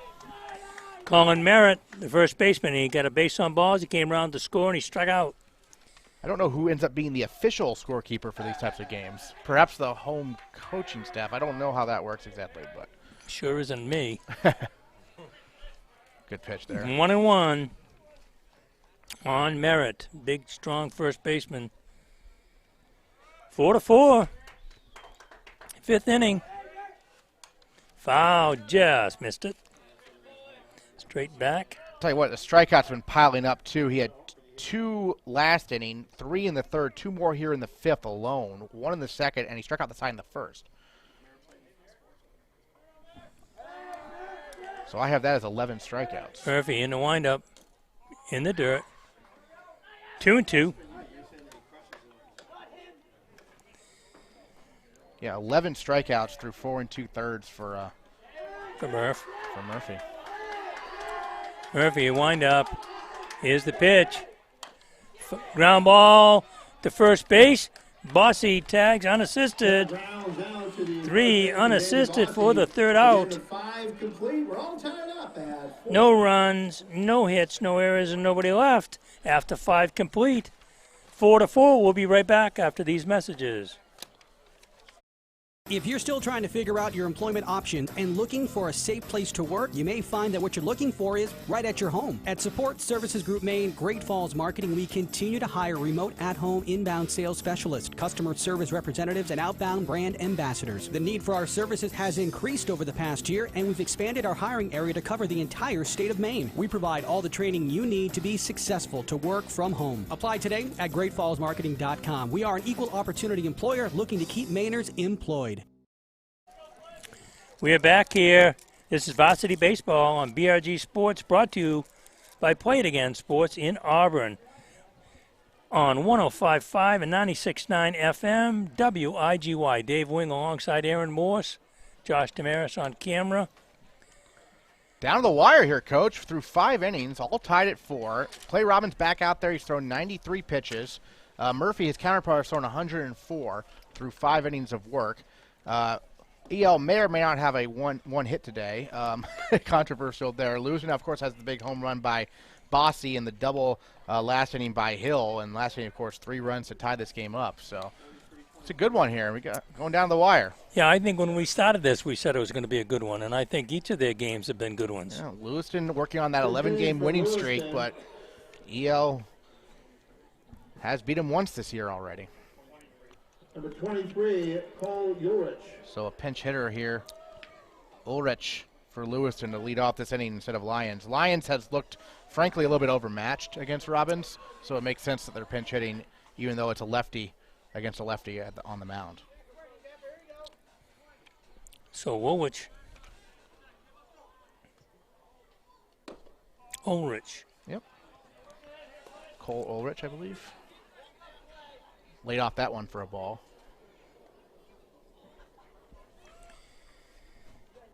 Line drive. Base hit. Great piece of hitting by the lefty, going the opposite way past a diving Anthorn into left field to get the Lewiston offense going here in the 6th inning. And this kid, Dimkowski, crushed a double his last time up to start that 3-run 5th inning. He has a chance to do more damage here. Yeah, that ball was really hit, as I recall. So runner on, nobody out. 4-4 here in the top of the 6th.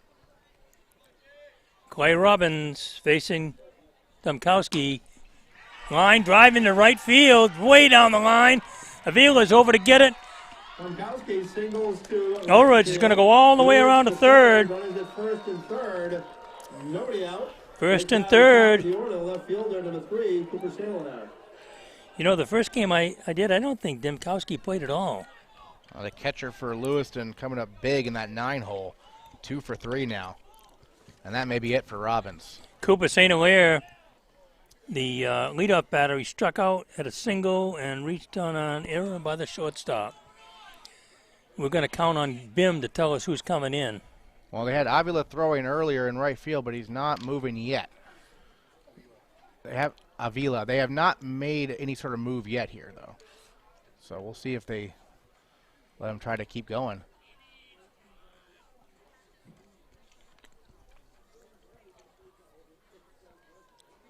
Just a mound conference at the moment. You know, you were asking about pitch counts. I got a sheet here somewhere on pitch count. Oh, in high school, the rules? Yeah. They're leaving him in. Wow. Up near 100 pitches, but leave him in right here. With a righty coming up and 2 on and nobody out in a tie game in the 6th inning. Trusting their ace pitcher to try to get out of this. Infield going to be in here. Really in on the right side. First baseman is going to now hold the runner on. Okay. Yeah, first and third. Robin steps off to make sure everyone's settled. Cooper St. Hilaire scored one of Lewiston's runs. Yeah, he reached on that error by Anthorn on that slow Here's chopper. the pitch. Ground ball back to the pitcher. Play at the plate. He is out of there. Nice play by Robbins. That's a really good play. That was a risky play also. Not a force out, so you have to tag him, which adds the degree of difficulty, but it came back to him so quickly on one hop. He had time to set his feet and make a good throw to Cassidy, and that's a veteran move. He was not phased. Sometimes it's tough for pitchers to make plays like that in the field, but he did it beautifully, and a good tag by Cassidy. Second time they've thrown out a Lewiston runner now at the plate today. So now runners at first and second, 1 out. In at first, back at third right now. Noe Hill, he has struck out twice and hit a double. And he had that double down the third base line last time. Ground to third, play at second. Martin makes the play, went to second. Possibly could have gotten the runner coming to third, but went to second and got an out, and that's big. There's 2 away now. First and third with 2 outs. The next batter, the first baseman, number 18. So 5-4 for. Good pick by Martin. That was not an Second easy play on that ball. It got to him pretty quickly. No, that's right. Made a nice clean pick of it and got the runner at second. And here's the ever-dangerous Bossy, of course. Good eye there by Bossy. Ball one. But if you're Martin, or pardon me, if you're Robbins, you are 1 out away from getting out of this.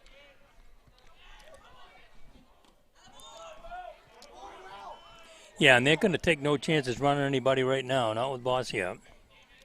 And I don't think Robbins going to give him much to hit. No. A base is open. If he walks him, he walks him. Yeah, ball three. Murphy on deck does have a hit today, but Bossy has a home run. Yeah. Coach may have said, you know, don't give him anything good.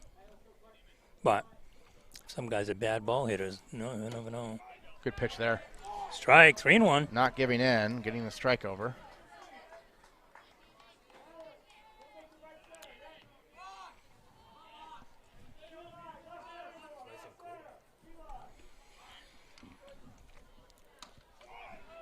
That is a great off-speed. 3-1. He drops a breaking ball over for a strike. Bossy thought it was ball 4. He gave up on that pitch, and it broke right over the plate. Now you're back in this at bat, and maybe try to throw a fastball up by his eyes here or something. Another breaking ball. Oh, he got him. Oh, he got him. Struck him out. Bossy didn't like the call. Fooled me, too. I thought I was going to try a high heater. Another breaking ball, and what a job. That's why he's your ace. Talk about that. First two guys get on. First and third, nobody out, and he gets out of the jam, and EL has all the momentum in the world now.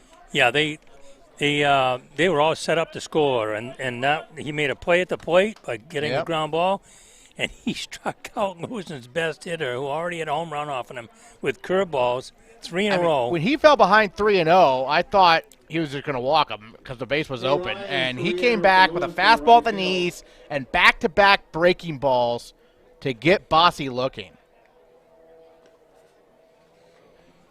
Yeah, that was some pitching right there, I'll tell you. No, that's right. Don't have to deal with Bossy in the 7th if they can get a 1-2-3 inning here. So is this Murphy again? I couldn't see his number. Yeah, that's him. He's got 104 pitches, but he's only given up a controversial single today. Could have been an error, depending on who you ask. So he's been excellent after a rocky first inning. We were flipping a coin in the tower here. We're still flipping a coin, I think. But, no, he's been very good, and even though he's had 104 pitches, he's back out there to face, Robbins, Cassidy, and Cassidy are due up here.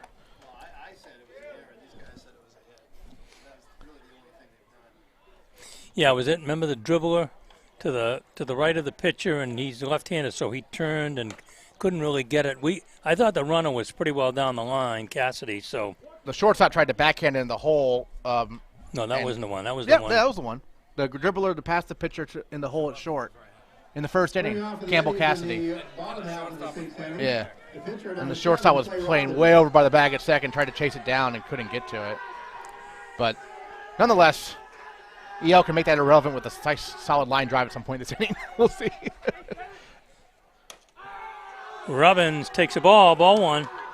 Robbins he's only has 1 at bat. They pinch hit for him last time, then he re-entered, so he struck out swinging back in that first inning. So only a second at bat against Murphy.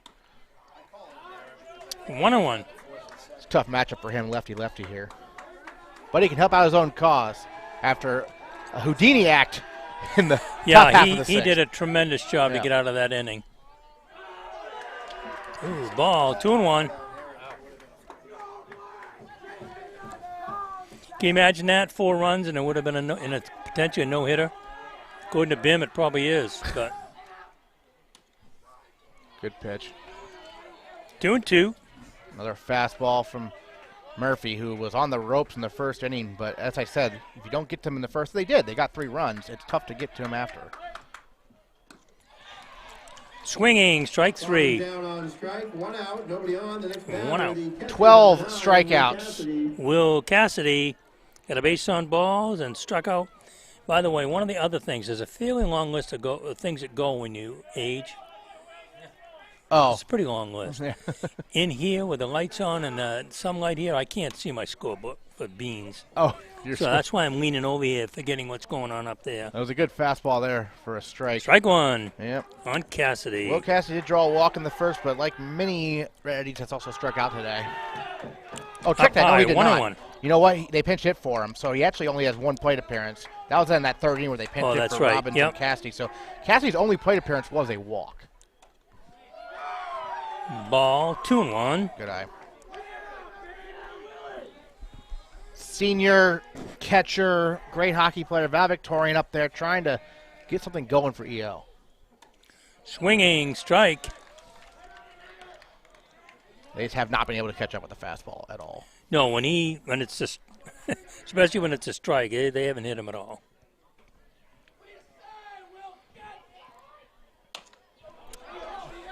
Checking. No, he didn't swing. They checked with the first base umpire, and he didn't swing, so it's a full count. That was close, but he held up. Yep, that was, you wouldn't want to bet the farm on that one. It's a great at-bat again. Ball 4, nice at-bat. You're right. Base on balls. Campbell Cassidy, he has the base hit that we called it a base hit. Right. Bim disagrees with us. Now, what year was it that we agreed with Bim? What year was that? I don't recall. But so Cassidy's been on base twice. He reached base in that first inning on that ball that scored 2 runs. We've got another pitcher coming into the game, I believe. Somebody's walking in. I think he might be at his pitch limit. Left field. 120. So that's it for Murphy. 115. Okay, 115 pitches for Murphy today. So I can't, when we see the number, somebody let me know. 31. 31. Ferenis, is that how you say that? So Campbell Cassidy, I mean, he's gone on base twice. He had that C9 ground ball, snuck through the infield and scored 2 runs in the first inning, and then walked and actually scored in the 4th inning. So he's been on twice. And that 4th inning, of course, he walked, stole second, stole third, and scored when the throw went into left field. So he's been a very key player in this game for EO. Brandon Ferenis is in for Lewiston. A right-hander. Not nearly as tall as Murphy, but it will be a different look for sure. Yeah. Right-hander out there on the mound against the righty Campbell Cassidy coming up, and the go-ahead run at first base and 1 out. So 115 pitches for Murphy. Gives up almost nothing. He walked a bunch of guys, especially in the first inning. He walked 4 in the first, walked 1 in the 4th, and now 1 more here in the 6th inning of play. And of those walks, 4 have scored in this game. So 4 of the 6 walks he issued have scored, but 1 could still score. The 5th one could still score here. So, and he also hit a batter today. But, I mean, dominant, though, 12 strikeouts. He ended up going 5 and a third innings with 12 strikeouts. So a really good performance. He can't get the win. He could lose if they can push around this runner, Will Cassidy, who's his responsibility over there at first base. So Murphy obviously shows the electric stuff, had trouble with command at times, but when you're effectively wild like that, you can be very tough to hit. One thing to watch out for, even though it might be a little colder here, they don't want the pitchers licking their fingers while on the rubber, or at all, I think. So keep an eye on that. That's an issue that they did away with in the major leagues. They can blow on the hands, they can spit on the, they can do anything. We've like seen that with the increase in spin rates, and people just use pine tar left and right and all sorts of substances in Major League Baseball to get that ball hopping and jumping towards the plate, making it very difficult to hit. There has been some thought, though, about the fact that guys are coming up now that can throw the heck out of it, and they can throw 100 miles an hour, but they're not real what you'd call pitchers. They're hitting more and more batters. And so they're hitting batters like crazy. I would not want to be a Major League hitter right now. So Campbell Cassidy, a big chance with his brother right over there at first base. He got a base hit and a base on balls, stole a base and came around to score. So 1 on, 1 out. 4-4 in the bottom of the 6th. Strike 1, Brandon Ferenis. A right-hander, kind of a little different pace for the batters from EL. Here's the pitch. Foul ball back to the screen. 0-2 on Campbell Cassidy. He has the one controversial hit. He's got a big hole on the right side with the runner being held on at first base right now. The infield looking for a double play ball. But great pitch. Struck him out looking.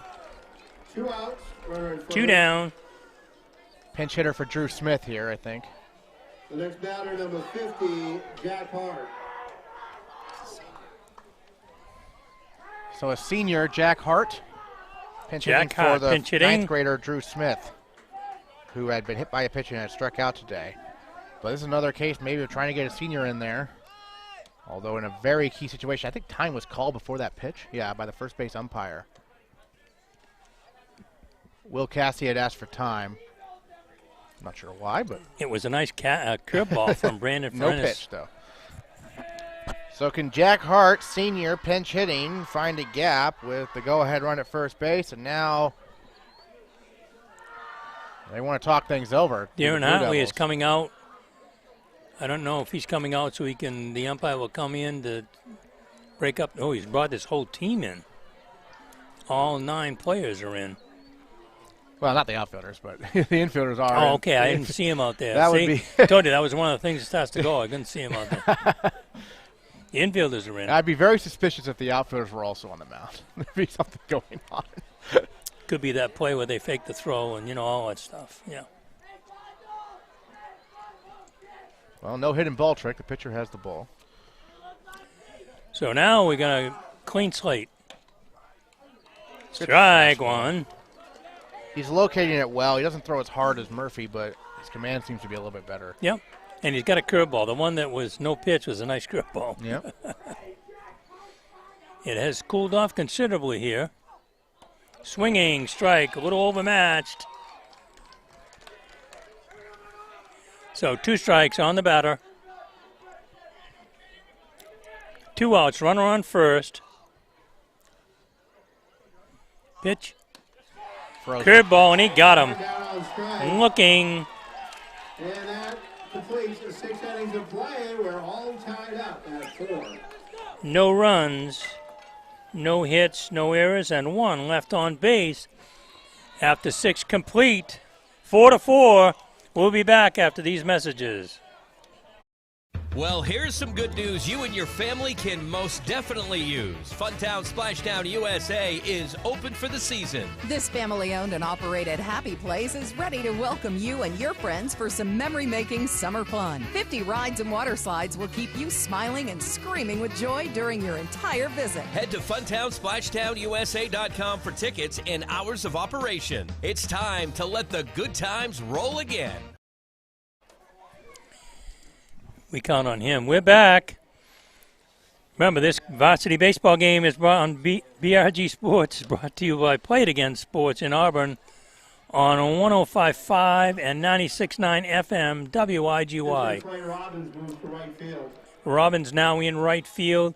Alex Avila, the right fielder, moves in to pitch for the Red Eddies.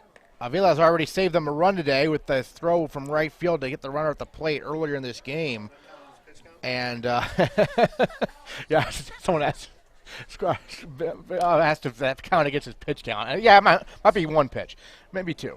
But it was a great throw. And now he's out there on the mound trying to get them through this top of the 7th so they can try to walk it off in the bottom half of the inning. It won't be easy with Murphy, Cox, and McLaughlin due up, but he's been he's been a key player in this game already defensively for the Red Eddies, and now we'll look to do it out there on the mound. Well, it won't be Murphy, though, will it? Is it Murphy? Murphy's due up to lead off. They struck out Bossy looking to end the 6th. That was that nasty off speed. Yeah, but they took him out unless they're going to re-enter him and then they could come up with a re-enter new him. pitcher. Yeah, it won't be Murphy. You're right, though. Let's see who they Murphy's a got little coming taller up. than this kid, but No, I didn't see a number. No, that's Murphy. 4? That is Murphy, number 1. Is it? Oh, okay. Yeah, Murphy's going to hit. They'll re-enter him. So that means that they'll have another pitcher probably in the bottom. Leading off for Lewiston in the top half of the 7th inning, number 1, Josh Murphy. Murphy fly to left field. drew a base on balls and got a base hit. So top of the 7th, tied up here. This is a rivalry game. Dave Wing alongside Aaron Morris. Line drive, base hit into left field. So Murphy with a line drive base hit to open up the 7th, top of the 7th for the Blue Devils. Yeah, he's 2 for 3 now. A couple of singles and a walk for Murphy. And Cox, who hit the ball hardest first time, 0 for 2 though, coming up. Lefty batter. Would not be surprised to see him try to butt the runner over here. Yeah, I think you're right. With McLaughlin, who has a base hit on deck. And Martin's in on the grass at third, expecting a bunt. They could try a hit and run, though. Ground ball, the second. Oh, he drops it. Flips it. He got him at second, though. Wow. Mazzelli had trouble with the ball, but he did get the force at second. Yeah, Mazzelli's frustrated because obviously that could have been a double play. That was Yes. hit right at him pretty sharply. But he got the lead runner, and I was a little surprised again they didn't bunt or put the runners in motion there. And it almost was a disaster. In the end, it's just 1 out. But Keegan McLaughlin, he struck out looking, fly to right field, and got a base hit. yeah, he went the opposite way as last time against the hard-throwing Robbins. Yeah, they've had a couple hits to the opposite field on the ground. He's going. There's a throw. He is going to be in there. So a stolen base for Cox. So we got scoring position anyway. Yes, he did, showing off some good speed. It was not a bad throw at all by Cassidy, just a little bit to the third base side of the bag. He had a pretty good jump. And, yeah, and a good jump by Cox. So now a runner at second, 1 out. 4-4 here in the top of the 7th. Alex Avila pitching. Strike 1. Strike 2, I think. The first pitch was a strike 2, also. sorry. Yep, yeah. I was, yep. You're right. Way to be on it. Danny May on deck, but chance for McLaughlin. Avila, the pitch. Ooh, strike 3. He rung him up on that off speed, and McLaughlin is furious. He yelled out something there. The umpire looked at him. He's still yelling. Yeah, Lewiston, they've had a couple, Damon Bossy and this one, that they definitely did not agree. Well, they were both breaking balls. Danny May has got a double and struck out twice. Runner at second still. That's Murphy. Foul ball. Great effort by Will Cassidy. Could not quite get it. Couldn't quite hold on. I don't think he located it right away. I think if he had, he probably could have got a shot at it. So strike 1 on Danny May. Mazzelli comes in for a couple encouraging words for Avila out there on the mound. So again, big hole between short and third. Coming back over now.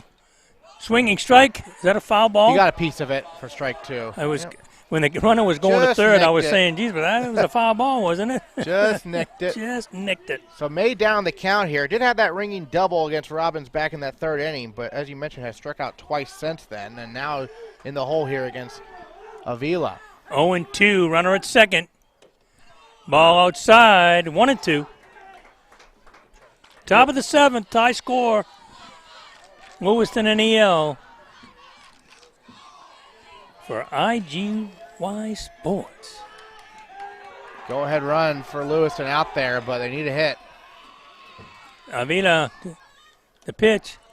Struck him out. And boy, Lewiston, their whole bench is livid. Well, it's the breaking balls. Yeah, the it's a breaking ball. Balls are there. Every borderline breaking ball has been called a strike, and it's happened 3 times now, the Blue Devils, and that's why they're so angry. But if you're loose and tell your pitcher, throw breaking balls also because you're going to get strikes called, and it worked there. So no runs, 1 hit, no errors, and 1 left on base. We go to the bottom of the 7th here in Auburn, tied up. EL coming to the plate with a chance to win it. Yeah, a chance for EL to walk it off. They'll have Avila, Anthorn, and Martin do up their 9-1 and 2 hitters. against the reliever here, Ferenis. But if you're Ferenis, you're trying to drop in some breaking balls also, because the strikes have been called there, especially later as this gets a little bit darker perhaps. I don't know. It must be tough to see from behind the pitcher's mound, no doubt about that. And so we'll see if Ferenis can match that. If he doesn't get the calls, Lewiston's really going to be mad. Okay, I got a question for you guys. Murphy was pitching. They brought this kid in. Murphy re-entered and batted. I think Murphy's out in right field now. Well, looks like, isn't that guy right-handed? Oh, yeah, that's not Murphy. You're right. So, what happened? Because the deal is this guy can't be in the game. Oh, Murphy's in left field now. Okay. Murphy's in left. All right, we were keeping an eye on things, folks. Cooper St. Hilaire is not in the game then, unless he moved. But yeah, Murphy's in left. All right, here we go. Bunt, it's a fair ball. Here's the throw to first. He is out of there. So Avila tried to bunt his way on. Nice play. Yeah, it wasn't a bad idea. You were saying nice play by Dimkowski made a nice play. 2-3, 1 out. Dimkowski, I was going to say the bunt was a good idea. It just didn't go far enough, and so the catcher Dimkowski was able to pounce on it right away. Anthony has 2 strikeouts and got on an error. Ball in the dirt from Ferenis. Ball 1. 1 out in the 7th.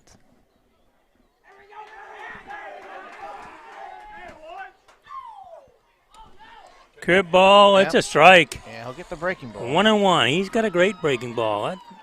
Both guys have thrown good breaking balls, both relief pitchers. Brandon Ferenis. Strike 2. Fastball that time. 1-2. Anthony wants it go by. He's got a couple strikeouts today, but normally a pretty good hitter for EL. Here's the pitch. Line drive. Deep to center field. Back.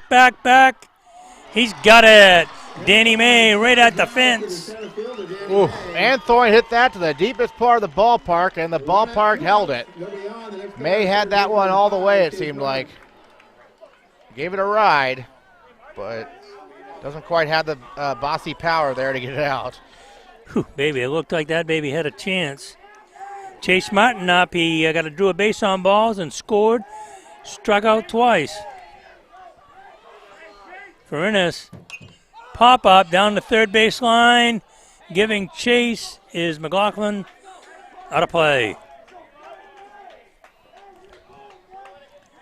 Well, Martin, first time we saw him, or I saw him against Coney, the first game of the year, hit the ball really hard a couple times. He's not a huge kid by any means, but he can really hit it hard.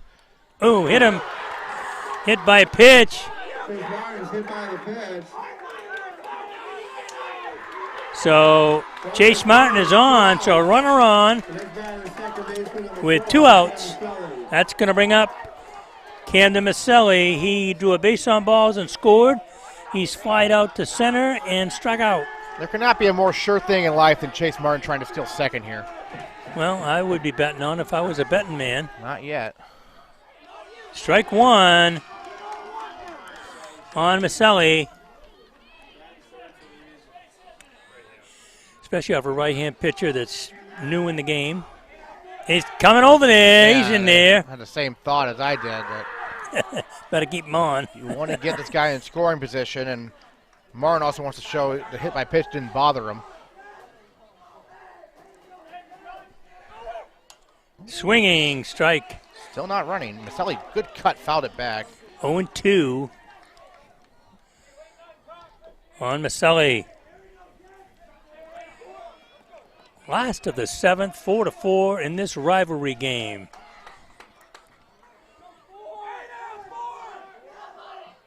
Here's the pitch. He's going. Struck him out. It's immaterial. So down on strikes for the 3rd out. We're tied out. bonus baseball after these messages. Father's Day is Sunday, June 20th. Does your dad need a little help with organization? Is the garage or basement a little cluttered? Head to one of Coastal Auto Parts' 27 Napa Auto Parts stores in Maine. From Machias to Bethel, from Gray to Caribou, and get Dad Milwaukee Packouts, the most versatile, durable, modular storage system. He'll be organized in no time. Stuck for a gift? Wander around the Coastal Auto Parts stores for inspiration. Check out the Napa Rewards program and give Dad a Napa gift card. Happy Father's Day to all the dads from Coastal Auto Parts stores. We're back. This is the Varsity Baseball on BRG Sports, brought to you by Play It Again Sports in Auburn on 105.5 and 96.9 FM WIGY. Dave Wing alongside Aaron Morse from Auburn Suburban Complex. Under the lights, rivalry game, and it's 4-4, and we're in the 8th inning. Yep, that means extra innings here. Bonus baseball. Yep, at Austin Field, and 8, 9, and 1 hitters for the Blue Devils against Avila out there on the mound after he got a couple of strikeouts to end the 7th. Ulrich would be the first batter due up, but no, it's going to be their pitcher, Ferenis, hitting where Nate Lyons was originally in this game. So Ferenis is in the 8-hole. So he'll try to help out his own cause here against Avila, as it is a battle of the bullpens. 8th inning, strike one. Pretty soon we'll be after Bim's bedtime, won't we?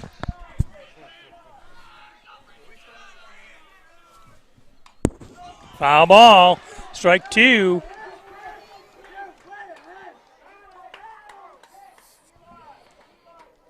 Two strikes on Ferenis. So I think what happened is Cooper St. Hilaire is the right fielder now, and Lyons is the one out of the game for for Lewiston.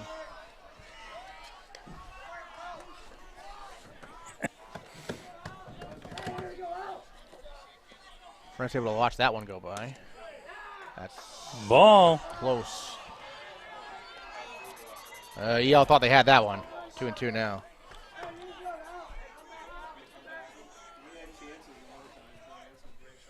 Swinging strike. Got him on the curveball. Alex Avila. Well, here's the guy who's been a big difference maker for Lewiston. Yeah, he's got a double and a single. Yeah. And the 9-hole. Pop to the pitcher that the pitcher made a nice play on. Yes. Strike one. Avila's done a nice job since he came in relief.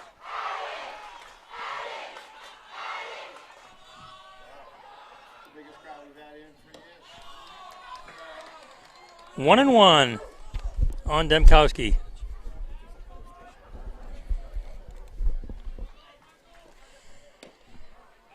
Strike two. A reminder, you're listening to Varsity Baseball on BRG Sports on 105.5 and 96.9 FM WIGY.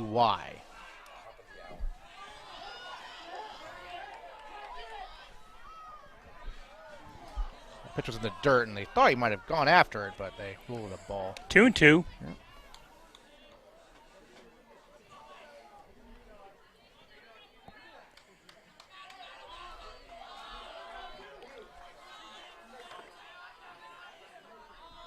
Here's the pitch. Ground ball to third, foul ball.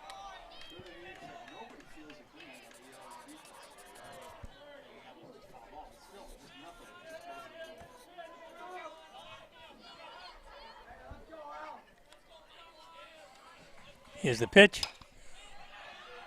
Hard hit ball to short. Anthony, he's got him. Pat Anthony with a nice play, 6-3 for the second out. Number 3, Cooper St. Hilaire. Cooper St. Hilaire, he has struck out, got a base hit, got on an error and a fielder's choice. Scored a run. Yeah, he scored in that 5th inning, which saw Lewiston score 3 and tie this thing up. But it could have been worse.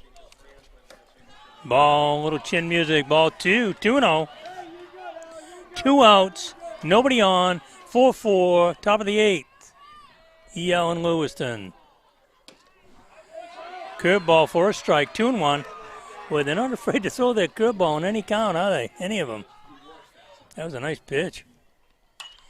Line drive, foul ball. See, that's the one I'm not sure the umpire can see that. That's a tough call for That him. is tough because the chalk gets pretty faded down that left field line. We had a great view of it. We could tell it was clearly foul, but that's very tough for the umpire from behind the pitcher's mound, but he made the right call and made it quickly.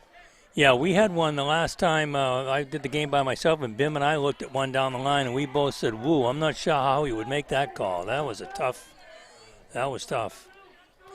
This puts him in a tough spot. Foul tip. Great job by St. Hilaire just to get a piece of that one and stay alive in the at-bat. It was another breaking ball from Avila, and he was able to battle and live to see another pitch. Hit him. Hit by pitch. Boy, you don't want to see that. At the top of the order here. And Noah Hill, he already has shown he can hit the breaking ball. He had that double down the left field line on a breaking ball from Robbins in that 5th inning. His only hit today, but might want to throw him more fastballs. 2 strikeouts, a fielder's choice, and a double, and he scored a run. Went to third on a wild pitch, so he's run the bases well. So St. Hilaire at first. Ball a little high. Ball 1. Every pitch now has some stress to it. 8th inning, it's like overtime hockey. You don't want to make it a big mistake. And what you'd like to do is get out of there before Bossy gets up. That is correct. You don't want Bossy at the plate this inning. He's lurking on deck. Ball 2. 2 outs. 2-0 count. Is Martin over at third base. Big hole on the left side. Keeping St. Hilaire close. Doesn't want to let him get into scoring position. Will Cassidy does have a gun at behind the plate. He's throwing the ball very well.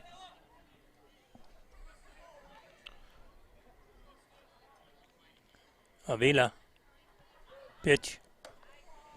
A little high. 3-0.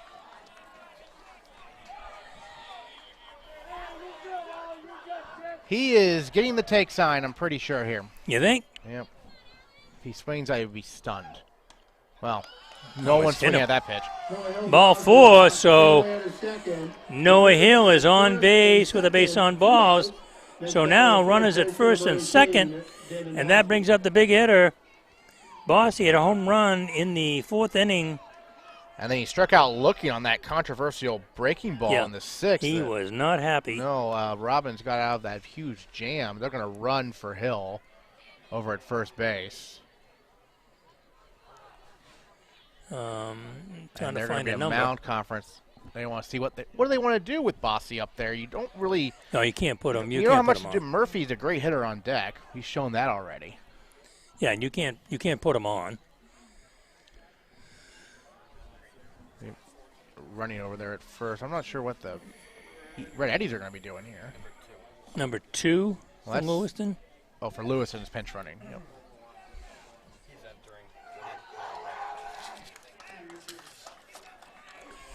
That is not on there. Daxton St. Hilaire. Oh, sorry. So Daxton St. Hilaire is running for Hill. They got St. Hilaire's on second and first. Cooper on second, Daxton on first. And Bossy at the dish. After 2 outs, 2 on. Oh, a little bit in the dirt. Nice play by Colin Merritt. Ball was in the dirt. That ball gets away. They got runners at second and third. They tried to surprise him there. You don't normally hold the runner on first and second. They tried to sneak in behind him and pick him off. It didn't quite work. It's a good idea. Maybe that's what the conference is for. Oh! Deep to center field, back, and it is gone. Wow. Damon Bossy with a 3-run jack in the top of the 8th. Wow. He got all of that one. Bossy mopped at home plate. It's not a walk-off homer, but it is a 3-run homer. Well, you know, I'm not What sure a how many shot. home runs you see. It's We've seen 2 today. Straight center field with the same guy. 2 from 3-run jack. Yeah. I said earlier, remember, when he led off the 4th inning with a home run, solo home runs won't beat you. 3-run home runs will beat you a lot. And that was what Bossy just did right there. Wow. That ball was hit. Yes, that was a no doubt a line shot. That's going to bring up Murphy. Yeah, Murphy actually throws Still lefty, 2 but outs. hits righty up there at the dish. Swinging strike. He was going for the downs. Alex Avila, he's got to come back from that. Well, there's 2 outs, so just got to get the next guy here and hope the righties can rally. EL has struggled on offense today. Strike. 0-2 on Murphy. He has flied to left, drew a base on balls, got a hit and 2 hits. Nice play. Nice play. Patrick Antoine. So line 2-6 for the 3rd. So for the Blue Devils, 3 runs, 1 hit, 2 hits. No, I'm sorry, just 1 hit. Just 1. You had the hit by pitch, the walk, 3-run home run. That's just 1 hit. That's what will get you right there. Great play by Anthony. Line drive had to jump to his left and reeled it in, but the damage obviously has been done. And EL arguably only 1 hit, arguably no hits today, and now they got to try to figure out what to do here in the 8th inning. No, you know, that's right. There hasn't been anything else, has there? No, they've gotten guys on with walks and hit by pitches, but hasn't. Campbell Cassidy got on in what we called a base hit. Yeah, in the 1st. And Bim said, nope, it was an error. And Cassidy walked in the 4th and scored, and since then they've really had not much luck. Yeah, that's the only so-called hit. They got 3 runs in the top of the 1st, and just like the game I did before early in the year, they EL jumped out, and then Lewiston came back slow but sure. We'll see if EL can't put some runs together here this half of the inning. So, yeah, Daxton St. Hilaire is at shortstop, which I guess we had. Yeah, well, what happened was they were DHing for him. Yeah, okay. Yeah, so he's been at shortstop. He's entered into the game time. as a base runner. So, Colin Merritt got a base on balls and scored. He struck out and then grounded to first unassisted. Curveball, ball 1. On that one, I might just turn my back towards it and hope it grazes me. But Oh, ducked out of the way. Nicked me. That was a slow breaking ball inside. Taking 1 for the team. You need base runners down 3. Swinging strike. Merritt was going for the downs there. 1-1.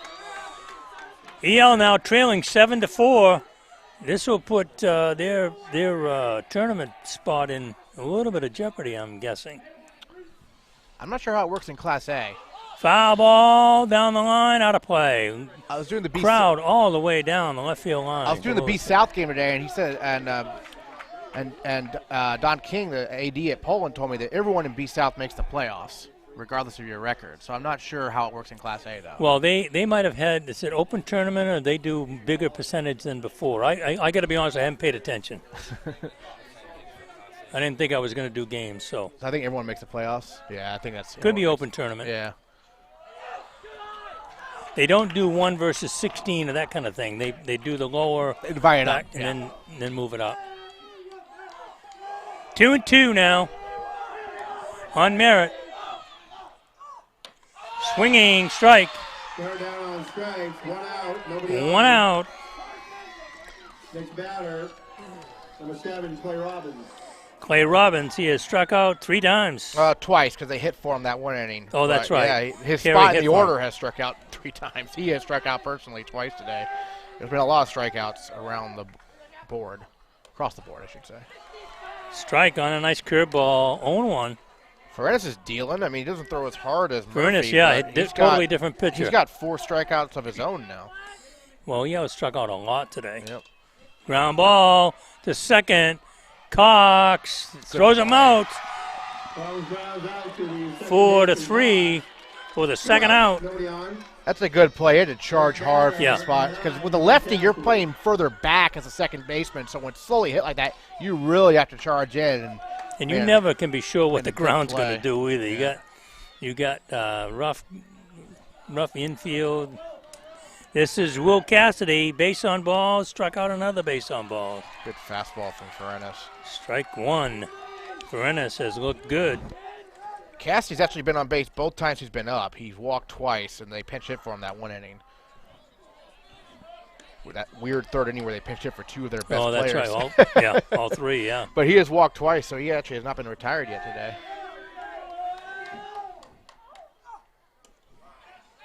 Oh, Got strike that breaking two. ball. Yeah. 1 and 2. Down to their final strike now. See if Will Cassidy can battle up there.